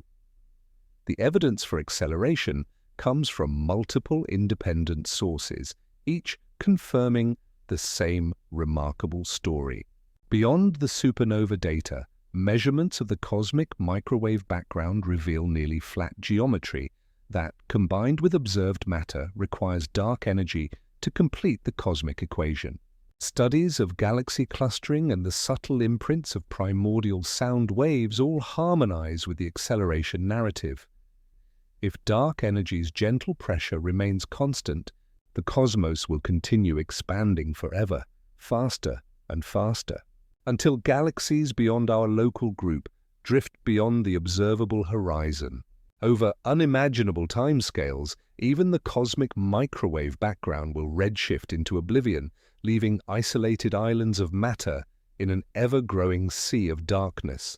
Yet this acceleration hasn't erased what came before. It has simply begun to shape what comes next, as gravity continues its patient work of weaving matter into the luminous web of structure that now stretches like cosmic lace across the accelerating stage of space and time. Even as dark energy began its gentle but inexorable push toward cosmic acceleration, gravity continued its patient work on smaller scales, weaving matter into the luminous tapestry that would become the cosmic web. The invisible scaffolding of dark matter had been waiting, and those tiny ripples preserved in the cosmic microwave background, those faint temperature variations of mere millionths of a degree, were about to reveal their true power as the blueprints of everything we see sparkling in tonight's sky when the universe first became transparent at 380,000 years old. Those subtle fluctuations represented regions where matter was just barely denser or slightly more sparse than average. The differences were almost negligible. If the early cosmos had been a perfectly still pond, these would have been ripples so gentle you could barely detect them. Yet gravity, ever patient and persistent, began to amplify these whisper-faint variations with the inexorable logic of attraction, like dew gathering into droplets on a window pane or flour slowly clumping together in a bowl of undisturbed water. Denser regions, with their slightly stronger gravitational pull, began drawing in more matter from their surroundings. Emptier regions gradually surrendered what little they possessed to their denser neighbors. Over millions of years, the rich grew richer and the poor grew emptier, in a cosmic version of preferential attachment where success breeds more success. The universe was playing a vast three-dimensional game where matter flowed toward the regions with the strongest gravitational pull, leaving behind increasingly empty voids between the gathering clusters. Dark matter led this cosmic choreography, unhindered by the radiation that still influenced ordinary matter during these early epochs. While visible gas remained coupled to photons, constantly pushed and heated by light, dark matter could collapse freely under its own gravity, slipping into the densest parts of those ancient ripples and beginning a slow collapse that would outline the shape of a universe not yet visible. It didn't fall inward as a smooth sphere. Gravity prefers paths of least resistance, so matter slid first into sheets, then into filaments, and finally into knots where several strands met. This anisotropic collapse sculpted a three-dimensional lattice, a quiet scaffolding of invisible mass stretched between vast, widening voids. When ordinary matter was finally free to respond purely to gravitational attraction, it flowed along those unseen highways like mist funneling down mountain valleys, chilling and pooling where the gravitational wells were deepest. By the time the first galaxies began to appear, they weren't scattered randomly through space like glitter on black paper. They were already tracing the invisible architecture that dark matter had patiently constructed. If you could step back far enough to see the universe as a whole, truly far back, across billions of light years, you wouldn't see galaxies sprinkled evenly like isolated jewels. Instead, you'd witness an intricate three-dimensional tapestry, luminous filaments stretching across hundreds of millions of light years, knotted together at massive intersections where thousands of galaxies cluster, all surrounded by vast cosmic voids that stretch like dark bubbles through the foam of creation. It resembles nothing so much as the neural networks in a vast brain, or the delicate structure of soap foam, or the intricate scaffolding that supports a living cell. Modern galaxy surveys have traced this architecture in stunning detail.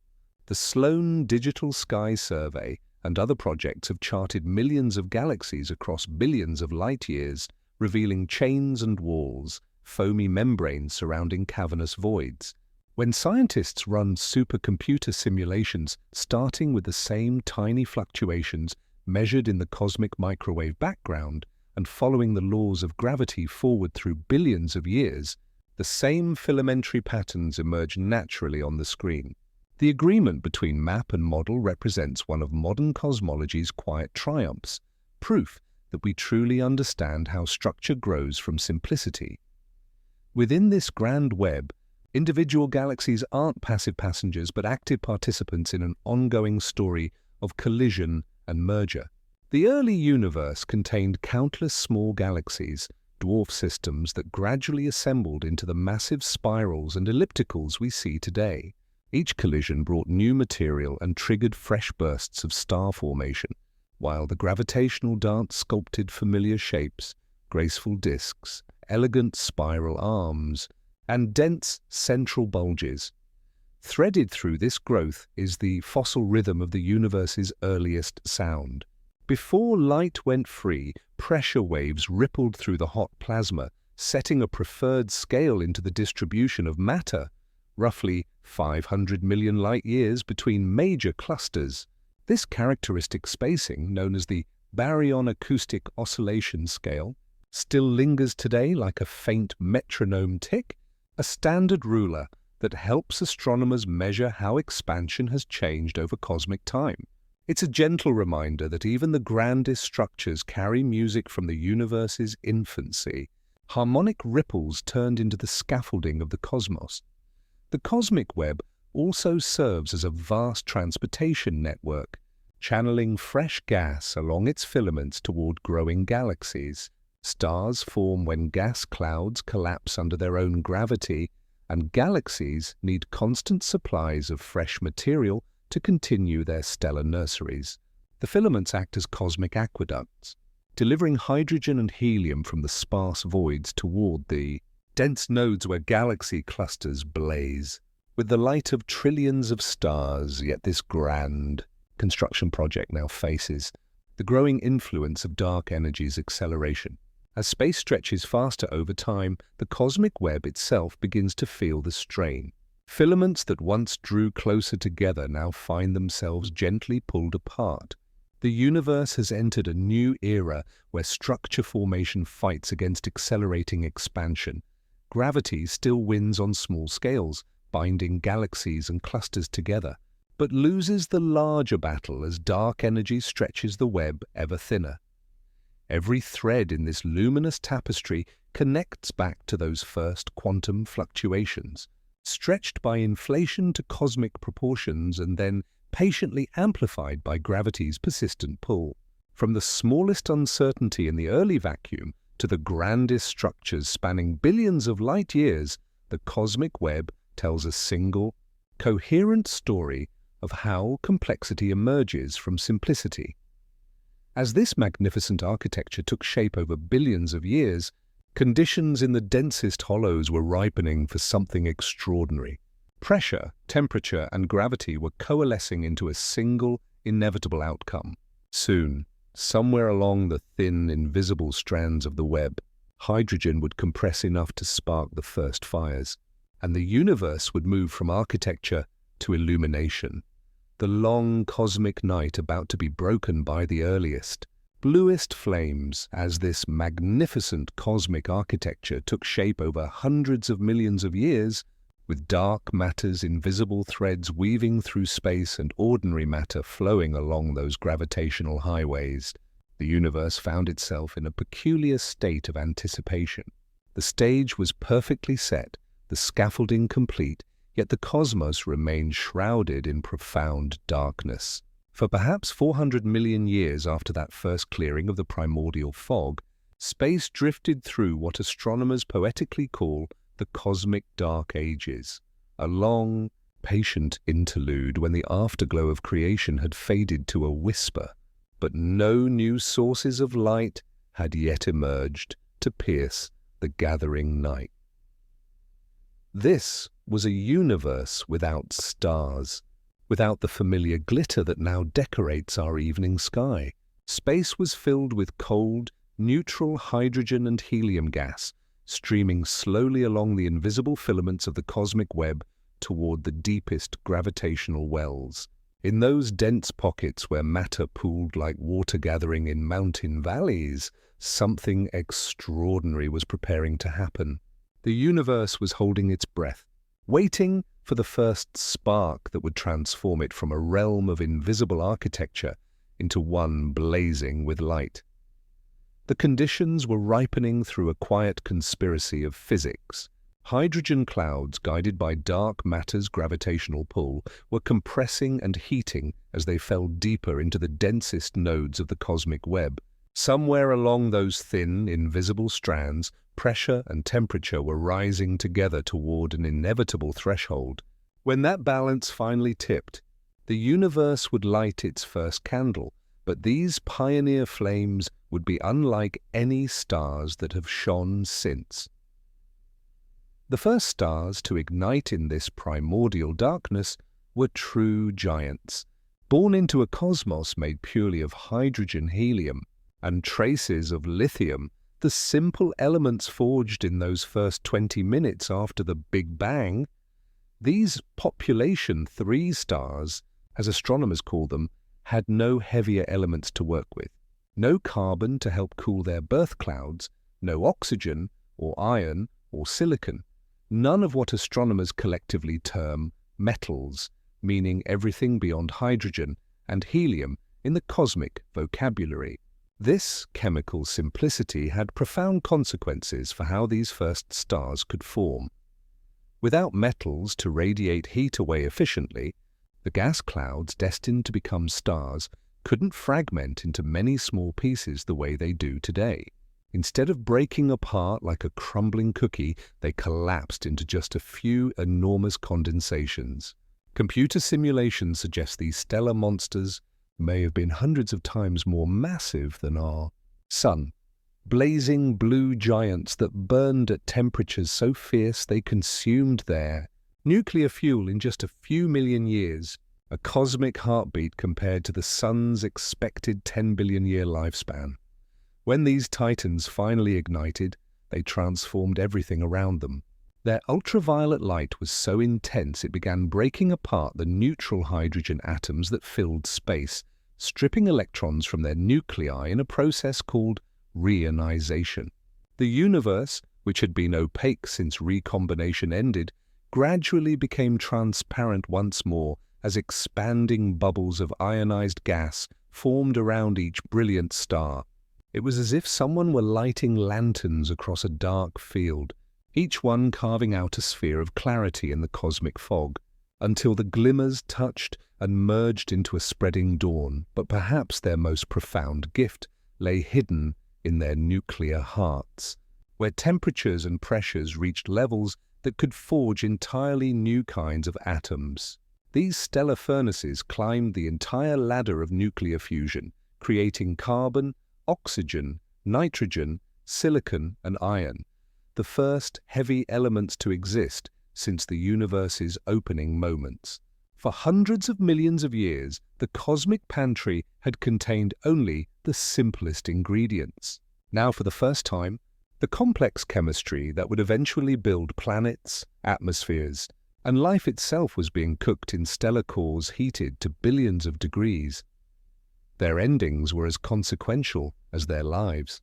Many of these massive stars died in explosions so violent they make ordinary supernovae seem gentle, pair instability supernovae that completely destroyed the star, scattering those newly forged elements into the surrounding gas like seeds on fertile ground. Others collapsed directly into black holes, perhaps growing to become the supermassive giants we now find anchoring the hearts of galaxies. Either way, they broke the universe's chemical monotony forever, seasoning the pristine hydrogen and helium with the first traces of complexity. These cosmic pioneers remain tantalizingly elusive. No telescope has ever observed a population 3 star directly. They lived too far away in time, their light stretched by expansion into wavelengths beyond easy detection. What we know comes from theoretical models and the indirect clues they left behind. The chemical signatures preserved in the oldest, most primitive stars still shining today, like messages in bottles cast into the cosmic sea. The James Webb Space Telescope now peers deeper than ever before, seeking their collective influence in the earliest galaxies, hoping to glimpse the moment when the universe first learned to shine. There's profound poetry in realizing these first stars blazed in a cosmos with no eyes to witness them, warming space that contained no worlds to feel their heat. Yet their brief incandescence was not wasted. Every sunrise since, every element that makes complexity possible, every glittering constellation is a continuation of what they began. They were the universe's original alchemists, turning the simplest ingredients into the rich chemistry of possibility. As their numbers grew and their bubbles of ionized gas began to overlap, the transformation they initiated approached a tipping point. The cosmic dark ages were ending, not all at once, but like a slow sunrise spreading across an infinite landscape. Soon, these isolated candles would gather into the first true galaxies, organized systems where countless smaller stars would continue the work of illumination and enrichment that these giants had begun. As these cosmic pioneers blazed their brief but transformative lives, scattering the first heavy elements into pristine gas and carving bubbles of ionized hydrogen around themselves, something remarkable began to happen. Those isolated candles, once burning alone in the vast darkness, started to gather into neighborhoods of light. The universe was approaching its next great transformation, not just the lighting of individual stars, but their organization into something entirely new, the first galaxies. These weren't yet the majestic spirals or massive ellipticals that grace our modern sky. The earliest galaxies were scrappy, turbulent affairs, small collections of stars and gas, bound together by dark matter's invisible embrace, each one barely a fraction of our Milky Way's eventual size. They were cosmic toddlers, chaotic and energetic, still settling from the gravitational collapse that brought them into being. Yet within these humble assemblages lay the architectural blueprints for every stellar city that would ever shine. By transformation from scattered stars to organized galaxies happened through what we might call cosmic construction by collision. In the denser early universe, these small stellar systems encountered each other frequently. When they met, their stars typically passed by unharmed. Space is so vast that even in these cosmic traffic jams, stellar collisions remained rare. But their gas clouds crashed together with spectacular results, compressing and heating until new generations of stars burst into brilliant life. Each merger brought fresh material, new bursts of star formation, and gradual growth toward the structured systems that would eventually populate the cosmic web. Over hundreds of millions of years, gravity sculpted these chaotic assemblages into more familiar forms. Some spun into flattened disks where gas settled into orderly rotation, forming the first spiral patterns.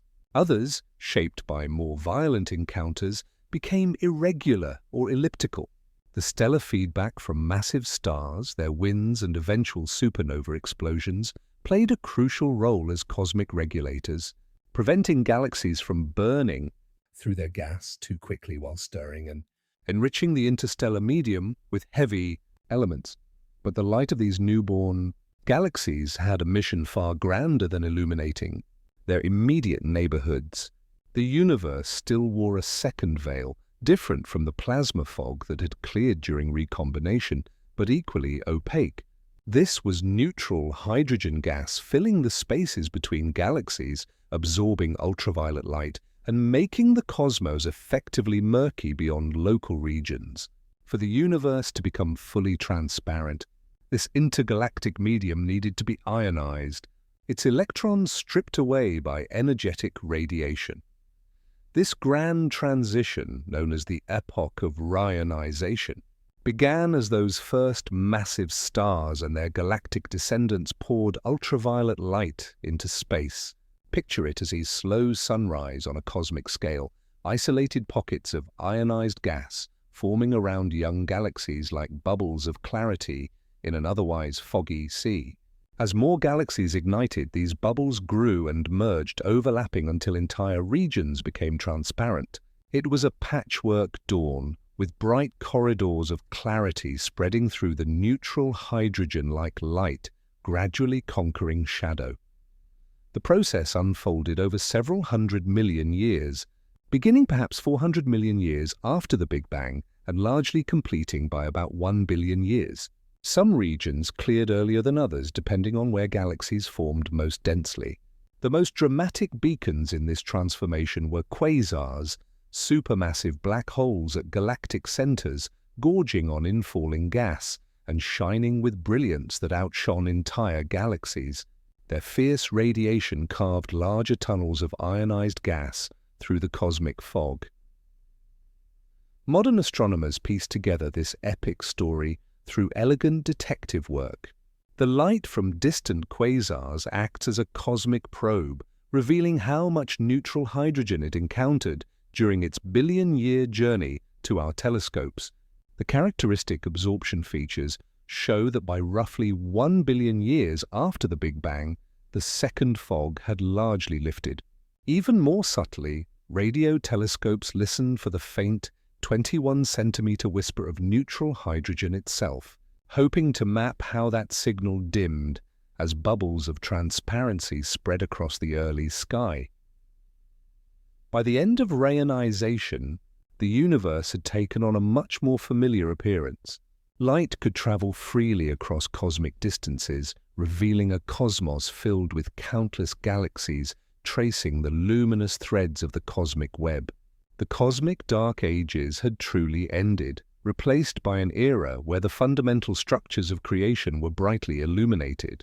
These galaxies, having grown from humble beginnings through mergers and shaped by the patient mathematics of gravity, were now ready to continue their evolution under the gentle but persistent influence of forces both seen and unseen, including messengers so shy they had been traveling since the universe's first heartbeat, barely interacting with this brilliant new world of stars and light. As this brilliant new world of stars and galaxies continued to evolve, their light finally claiming dominion over the cosmic darkness, there remained messengers so elusive they had been traveling since the universe's first heartbeat, barely acknowledging the magnificent transformation happening all around them. These ghostly travelers are neutrinos, particles so profoundly antisocial they make dark matter seem gregarious by comparison. While galaxies blazed into existence and the intergalactic fog lifted, neutrinos drifted through it all with supreme indifference, carrying whispers from an epoch even earlier than the cosmic microwave background itself. If particles attended a cosmic party, neutrinos would be the ones standing quietly in the corner, sipping something invisible while hoping no one notices them slip through the walls without saying goodbye. They carry no electric charge, possess almost negligible mass, and interact so weakly with ordinary matter they could pass through light years of solid lead without slowing down. Every second, trillions of them stream through your body as you listen to these words, and you don't feel a thing. They are the universe's ultimate introverts, present everywhere, but participating in almost nothing. Yet for all their social awkwardness, neutrinos have been central to the cosmic story since the very beginning. In those first few seconds after the Big Bang, when the universe was a dense plasma of particles and radiation all jostling together, neutrinos were active participants, colliding and exchanging energy like everyone else at creation's wild opening celebration. But as space expanded and cooled, their interaction slowed dramatically. About 1 second after the beginning, long before photons could travel freely, the neutrinos quietly decoupled from the cosmic soup and began streaming through space unimpeded, like guests politely excusing themselves from a party that was getting too crowded. This makes the cosmic neutrino background the oldest fossil we possess, preserving a snapshot of the universe from an even earlier moment than the release of the cosmic microwave background. While photons had to wait almost 400,000 years for the fog to clear, neutrinos were already off exploring, carrying information about conditions when the cosmos was barely a heartbeat old. Every cubic centimeter of space around you contains hundreds of these relic neutrinos, each one a messenger from that first second of creation, still traveling after more than 13 billion years. Their extreme shyness makes them nearly impossible to detect directly. The cosmic neutrino background has cooled to just 1.95 degrees above absolute zero, making these ancient particles slower and even more ghostly than their younger cousins produced in the sun or nuclear reactors. They drift through space like invisible snowflakes, completely unbothered by stars, galaxies, planets, or the most sensitive detectors humanity can build. No existing instrument can catch these primordial whispers directly. They are simply too aloof, too gentle, too indifferent to our attempts at conversation. But scientists know they exist because the universe behaves as if they're there. The fingerprints of neutrinos are subtly woven into the cosmic microwave background and the large-scale structure of galaxies. When cosmologists model cosmic evolution, they find they can only match observations if neutrinos are included in the recipe. It's as if the universe insists on acknowledging their presence even though they refuse to show up for photographs. Their influence begins with sheer abundance. Even though each neutrino carries only a tiny amount of energy, there are so many of them that together they made a noticeable contribution to the early universe's energy budget. More energy meant faster expansion, which influenced how matter clumped together and how light moved through the primordial plasma. The cosmic microwave background still carries subtle imprints of the neutrino population that existed when that ancient light was released. One way this appears is in the gentle damping of small-scale fluctuations in the cosmic background radiation.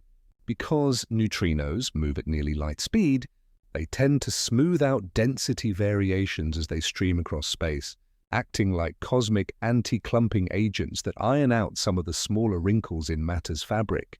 This subtle smoothing allows cosmologists to count neutrino species and even estimate their combined mass by studying faint variations in ancient light, an extraordinary way to weigh particles that barely interact with anything at all.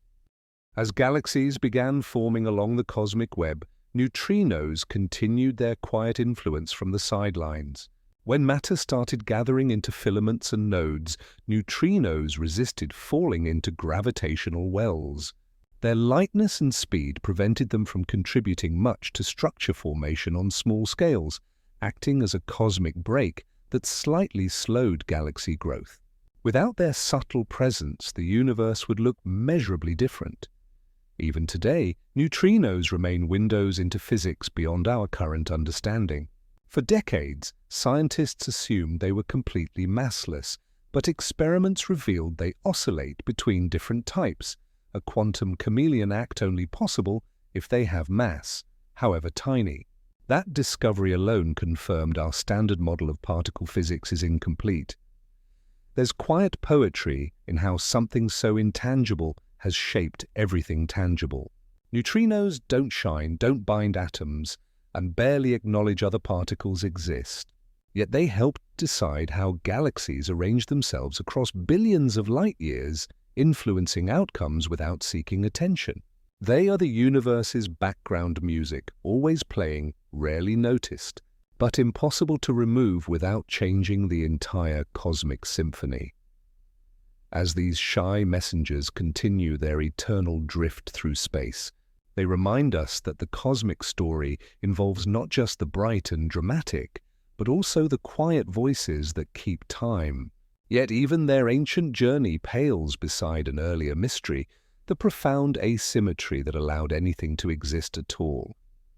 As these shy neutrino messengers continue their eternal drift through space, carrying whispers from the universe's first heartbeat, they remind us of an even more fundamental mystery that reaches back to the moment when existence itself hung in the balance. For all the elegant physics we've traced through cosmic history, there remains one profound question that touches the deepest foundations of reality. Why does anything exist at all? According to everything we understand about particle physics, the Big Bang should have created matter and antimatter in perfectly equal amounts. For every proton that flickered into existence, an antiproton should have appeared alongside it.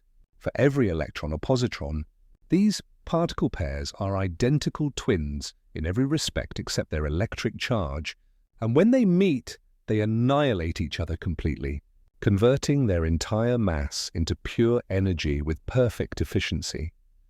Yet look around you in the gentle darkness.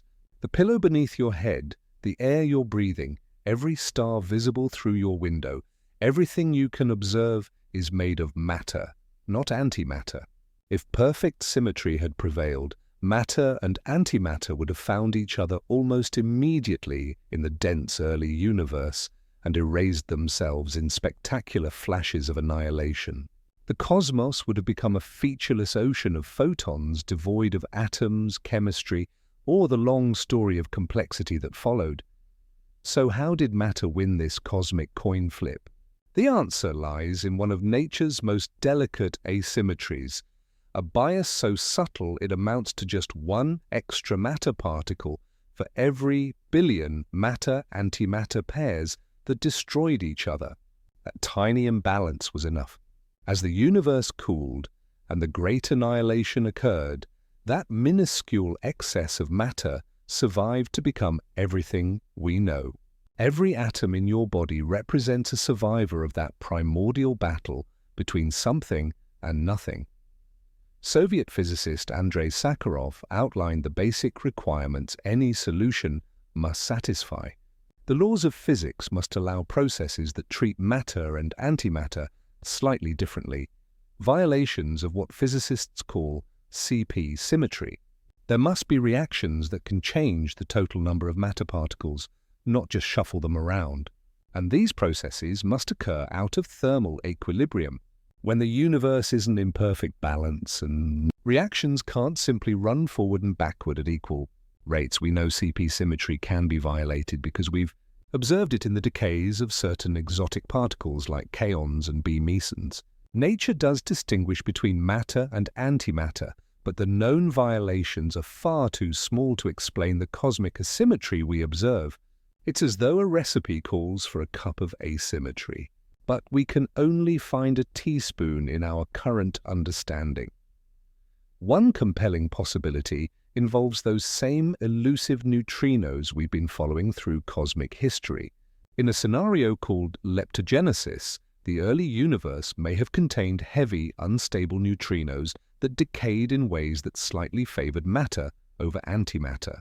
Their decay products could have triggered the chain of events leading to our matter-dominated cosmos, beautifully connecting two mysteries, the origin of matter and the peculiar properties of neutrinos themselves.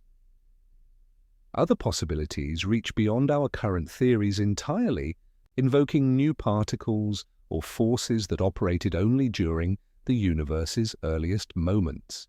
Perhaps the asymmetry arose during phase transitions as the cosmos cooled, moments when fundamental forces separated and the rules of physics crystallized into their modern forms, like water freezing with subtle imperfections that favor one outcome over another. What's striking is how precisely balanced this outcome needed to be. If the asymmetry had been smaller, insufficient matter would have survived to build galaxies and stars. If it had been larger, the early universe would have been cluttered with matter, changing its expansion history and preventing the delicate conditions needed for structure formation. The cosmic balance landed in a narrow window, enough matter to construct a rich universe, but not so much that it collapsed before stars could shine. There's quiet poetry in realizing that matter's victory wasn't dramatic or violent. There was no cosmic proclamation, no thunderous battle, just a whisper of preference, a 1 in a billion statistical bias that accumulated over time into everything we can touch, see, or contemplate. The universe chose existence over emptiness not with a shout, but with the gentlest possible lean toward complexity. Every sunrise, every breath of air, every glittering constellation is a monument to that tiny asymmetry. We live within the consequences of an almost imperceptible imbalance that the expanding cosmos amplified into the canvas of reality itself. It's a reminder that even the most basic fact of existence emerges from processes so subtle they barely whisper their secrets. As we rest in this knowledge, another layer of wonder emerges. How do we measure such vast and ancient processes with precision enough to debate differences of 1 part in a billion? The universe offers us several cosmic rulers for this task, each one a different way of reading the same magnificent story written in light and time. As we rest in this knowledge that existence itself emerged from the gentlest possible lean toward complexity, Another layer of wonder emerges. How do we measure such vast and ancient processes with precision enough to debate differences of 1 part in a billion? Measuring the cosmos is rather like trying to weigh an elephant using only its shadow, yet the universe, in its generosity, offers us several cosmic rulers that somehow yield to patient observation across distances that dwarf human comprehension. Each measurement tool springs from different physics, like instruments in an orchestra, yet when their notes are played together, they harmonize into the same melody, a consistent story of expansion, age, and composition written in light and time. One of the most elegant rulers was forged before the universe even allowed light to travel freely. In the hot plasma of cosmic youth, pressure waves rippled outward like stones dropped in a perfectly still pond. When the fog of free electrons finally lifted, those sound waves froze into place, leaving behind a preferred spacing in matter's distribution. Today, billions of years later, that fossil rhythm remains visible as a gentle tendency for galaxies to be separated by roughly 500 million light-years. By measuring this characteristic scale at different epochs, astronomers can track how space itself has stretched, a cosmic yardstick that tells us not just distance, but how the fabric of reality has been changing. Einstein's prediction that mass bends light provides another exquisite tool. When light from distant galaxies passes near massive clusters or thick halos of dark matter, its path curves, sometimes creating arcs and rings, more often adding subtle distortions to background galaxy shapes. By studying these gravitational lens effects in enormous numbers, astronomers can map where mass lies, even invisible mass, revealing both the structure of the cosmic web and how quickly it has grown under gravity's patient pull. Galaxy clusters themselves become a third ruler, a cosmic census taken across time. These largest gravitationally bound structures, gathering thousands of galaxies into crowded stellar cities, exist in delicate balance between gravity pulling matter together and expansion trying to tear it apart. The number of clusters observed at different distances reflects how this cosmic tug-of-war has played out over billions of years, providing crucial tests of our cosmic recipe. Type Ia supernovae continue their role as cosmic lighthouses, these stellar explosions reaching nearly identical peak brightness and serving as standard candles scattered across the universe. When astronomers compare their apparent faintness to their known luminosity, simple geometry reveals distance. Combined with redshift measurements, they trace the expansion history with remarkable precision, the same observations that first revealed dark energy's gentle push. What makes this measurement symphony so compelling is how these independent methods cross-check each other through careful convergence. Imagine the universe as a recipe with key ingredients: expansion rate, dark matter density, dark energy proportion, space curvature, and cosmic age. Each observation constrains some parameters but not others.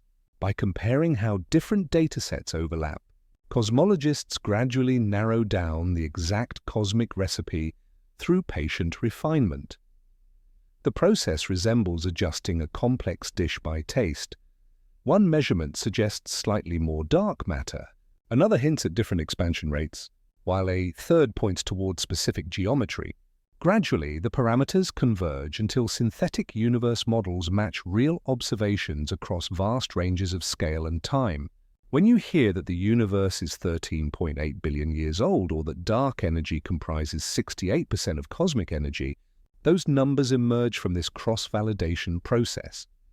The Planck satellite's detailed mapping of the cosmic microwave background represents a triumph of this approach. By analyzing ancient light's temperature fluctuations with unprecedented precision, scientists extracted cosmological parameters that agreed beautifully with independent measurements from galaxy surveys, supernovae, and gravitational lensing. The result earned its own nickname, Lambda CDM, the standard cosmological model describing our universe with astonishing accuracy. There's something quietly reassuring about how all these cosmic rulers align despite using completely different physical principles. Ancient sound waves, gravitational lensing, stellar explosions, and galaxy clustering, independent voices harmonizing into a single, coherent narrative about cosmic evolution from fiery, beginning to gentle acceleration. Yet, even this remarkable precision reveals puzzles that keep the cosmic conversation lively. Some measurements made with different methods at different times in cosmic history don't overlap as neatly as expected, like two clocks set long ago that now disagree by a few heartbeats per century. This gentle dissonance has become one of our most intriguing mysteries, leading us naturally toward a question that has scientists leaning in closer, listening for subtle new verses in the cosmic song.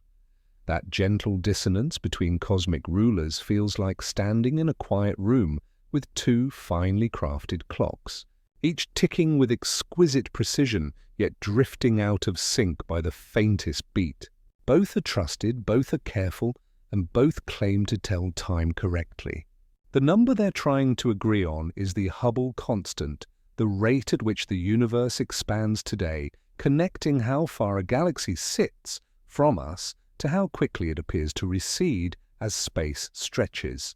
Yet depending on how you ask the universe for this fundamental measurement, you hear two subtly different answers. This puzzle, known as the Hubble tension, represents exactly the kind of mystery that makes science most fascinating. Like two historians writing about the same person but consulting different archives, astronomers using independent methods are getting results that don't quite align, and the disagreement is precise enough, persistent enough to suggest the cosmos might be whispering something new. One approach listens to the universe's oldest light, the cosmic microwave background.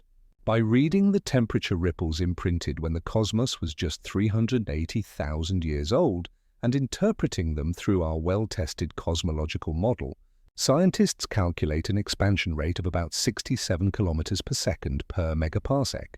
This means for every 3.3 million light-years of distance, galaxies appear to recede roughly 67 kilometers per second faster. It's an elegant measurement derived from the universe's baby picture and the physics of its youth. The other approach builds the cosmic distance ladder step by careful step, starting with nearby Cepheid variable stars whose pulsation periods reveal their true brightness, then extending to Type Ia supernovae in more distant galaxies. This late universe method consistently returns a faster expansion rate, closer to 74 kilometers per second per megaparsec. Both measurements are remarkably precise, refined through years of meticulous observation, yet they persistently disagree. The gap might sound modest, but in precision cosmology it represents a whisper that won't fade. If both historians are accurate, their timelines should align perfectly. When one suggests the universe expands at one rate and another insists on a different pace, there's clearly a missing page somewhere in our cosmic biography. Where could that missing detail hide? Scientists have explored several possibilities with characteristic patience and thoroughness. The first candidate involves subtle, unrecognized errors in one or both measurement chains. Building the distance ladder remains extraordinarily challenging. Each rung depends on calibrations that could harbor small systematic biases. Similarly, interpreting ancient light through theoretical models requires assumptions about early universe composition that might need gentle refinement. The second possibility suggests our standard cosmological model, lambda CDM, might require small adjustments. The early universe measurement doesn't directly observe current expansion. It infers the rate from ancient patterns through theoretical modeling. Perhaps dark energy doesn't behave exactly as assumed, or maybe there were subtle interactions between matter and radiation we haven't fully accounted for. These wouldn't be revolutionary changes, just careful fine-tuning of an already successful framework.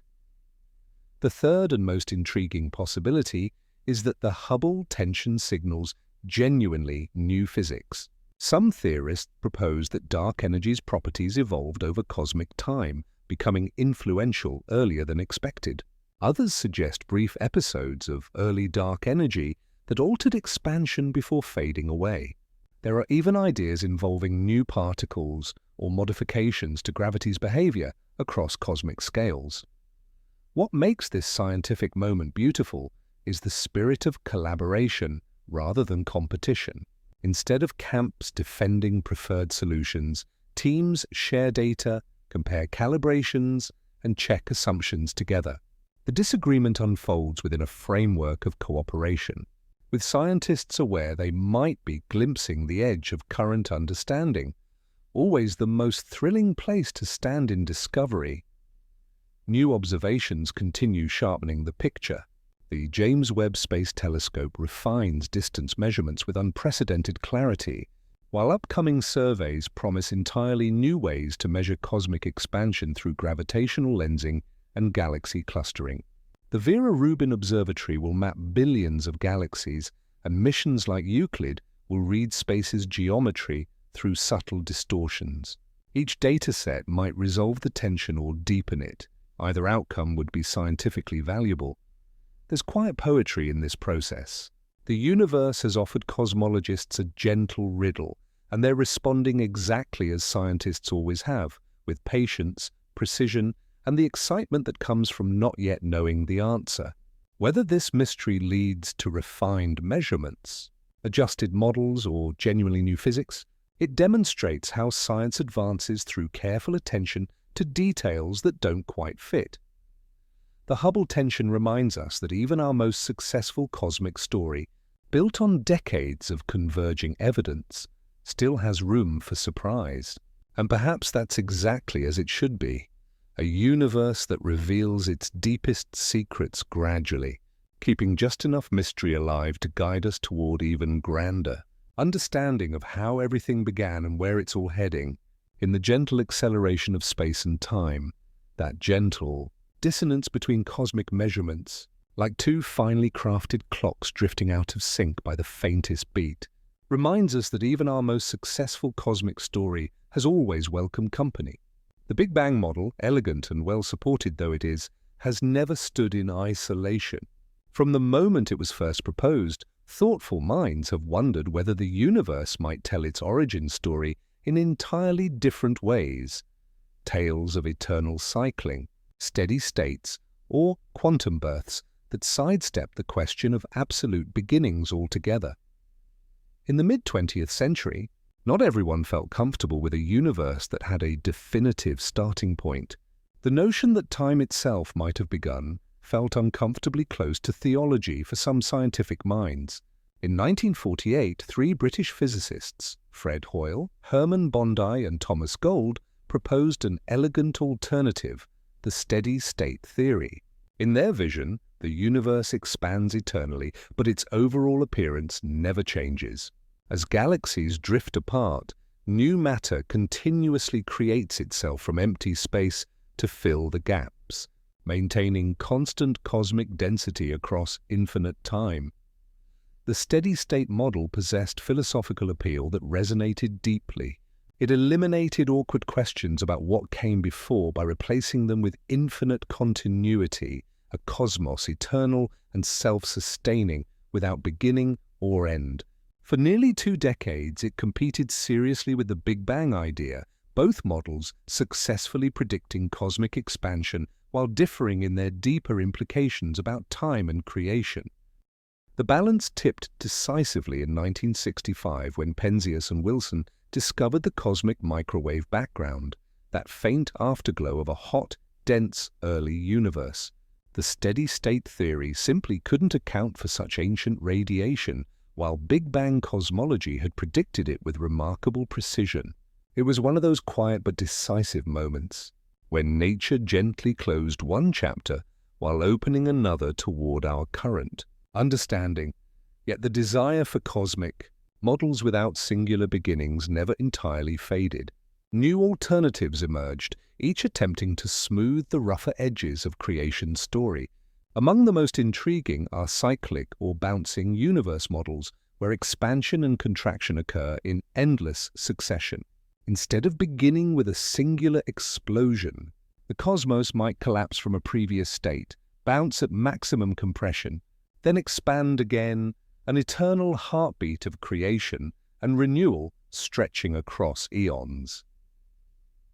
The ekpyrotic scenario, inspired by string theory, imagines our Big Bang as the collision between higher dimensional brains, vast sheets of space existing within a larger dimensional framework.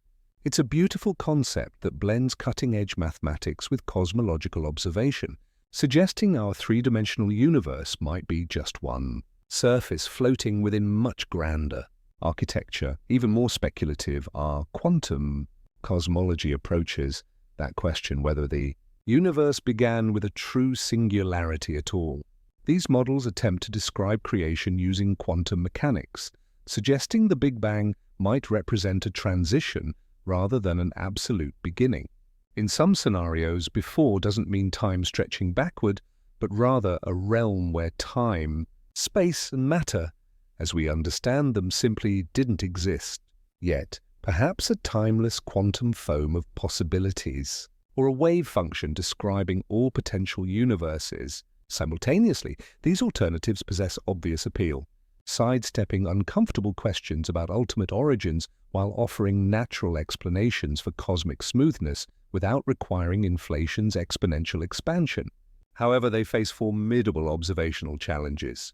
The cosmic microwave background provides an extraordinarily detailed record of early universe conditions, and inflation explains those patterns with remarkable success. Any alternative must match not just general features but the precise statistical properties of those ancient temperature fluctuations, a test that no competing model has yet passed as cleanly. The beauty of this scientific process lies in its humility. Competing models aren't rebellions against successful theories. They're extensions that probe deeper into the unknown. Each alternative teaches something valuable about the questions we're asking and the assumptions we carry. Science thrives not on picking one answer and declaring victory, but on maintaining multiple possibilities until observations narrow them down. As new telescopes probe deeper into space and further back toward cosmic beginning, we continue refining our models with characteristic patience and curiosity. Perhaps future observations will reveal traces of previous universes hidden in gravitational wave signatures or subtle patterns in the cosmic background. Perhaps they'll confirm that our Big Bang story, with its inflationary prelude, really is the simplest and most accurate description of how everything began. Either way, the conversation continues with the same gentle wonder that has always driven discovery, a willingness to listen carefully to what the universe whispers, even when it challenges our most cherished ideas. And as we drift toward the end of our cosmic journey tonight, there remains one final mystery to contemplate, the profound question that touches the very boundary of what science can explore, where mathematics meets the deepest wonder of all. As we drift toward the end of our cosmic journey tonight, exploring alternative tales of beginning and the gentle mysteries that persist, we arrive at the most profound question of all, one that touches the very boundary between what science can describe and what must forever remain in the realm of wonder. It comes as naturally as breathing. What came before the Big Bang? Every story we know has a beginning, so it feels intuitive that the universe must have had some spark, some before, that gave rise to the first moment of creation itself. Yet here, at the edge of knowledge, language, and intuition begin to falter. According to Einstein's general relativity, time and space aren't separate ingredients floating in an empty background. They're woven together into a single fabric that can stretch, bend, and curve. When we speak of the Big Bang, we're not describing an explosion in space, but an expansion of space and time themselves. The Big Bang isn't just where the universe started. It's where the concepts of where and when begin to make sense at all. This is what makes before the Big Bang such a beautifully impossible question. If time itself began with cosmic expansion, then asking what came before is like asking what lies north of the North Pole. You can walk in any direction from that point and find south, but there is no direction called north beyond it.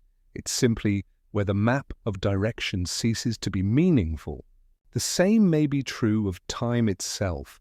Our equations work magnificently almost everywhere, but as we trace them backward toward that first instant, they encounter what physicists call a singularity, a point where mathematics breaks down into infinities. These infinities aren't answers, but gentle signposts suggesting we need new theories that can unite Einstein's curved space-time with quantum mechanics' fundamental uncertainties. That grand unification remains tantalizingly out of reach, though various approaches suggest the Big Bang might not have been a sharp beginning, but a transition from some prior quantum state where time, space, and matter, as we understand them, simply didn't exist yet. Perhaps the universe bounced from a previous cycle, or bubbled off from a larger multiverse, or emerged from fluctuations in a timeless field of possibilities. These ideas remain beautifully speculative, mathematical poetry at the frontier of understanding. There's something quietly perfect about reaching this boundary, where our best theories pause and admit uncertainty with grace. The mystery doesn't represent failure. It's an honest edge where science meets the deepest wonder of all. Tonight's journey has been a gentle retelling of the universe's most extraordinary story, built not on dramatic speculation but on patient observation. We've traced three steady pillars of evidence: the expansion written in stretched light, the ancient afterglow still warming every corner of space, and the delicate chemistry forged when the cosmos was minutes old. Each was discovered independently, yet they harmonize like voices in a cosmic choir, inviting us to trust the quiet logic beneath the wonder. Around those pillars, other melodies continue. Dark matter threads invisible scaffolding through the cosmic web. Dark energy leans gently into the future, accelerating space with pressure we don't yet understand. Neutrinos drift through you by the trillions each second, background music from the universe's first heartbeat.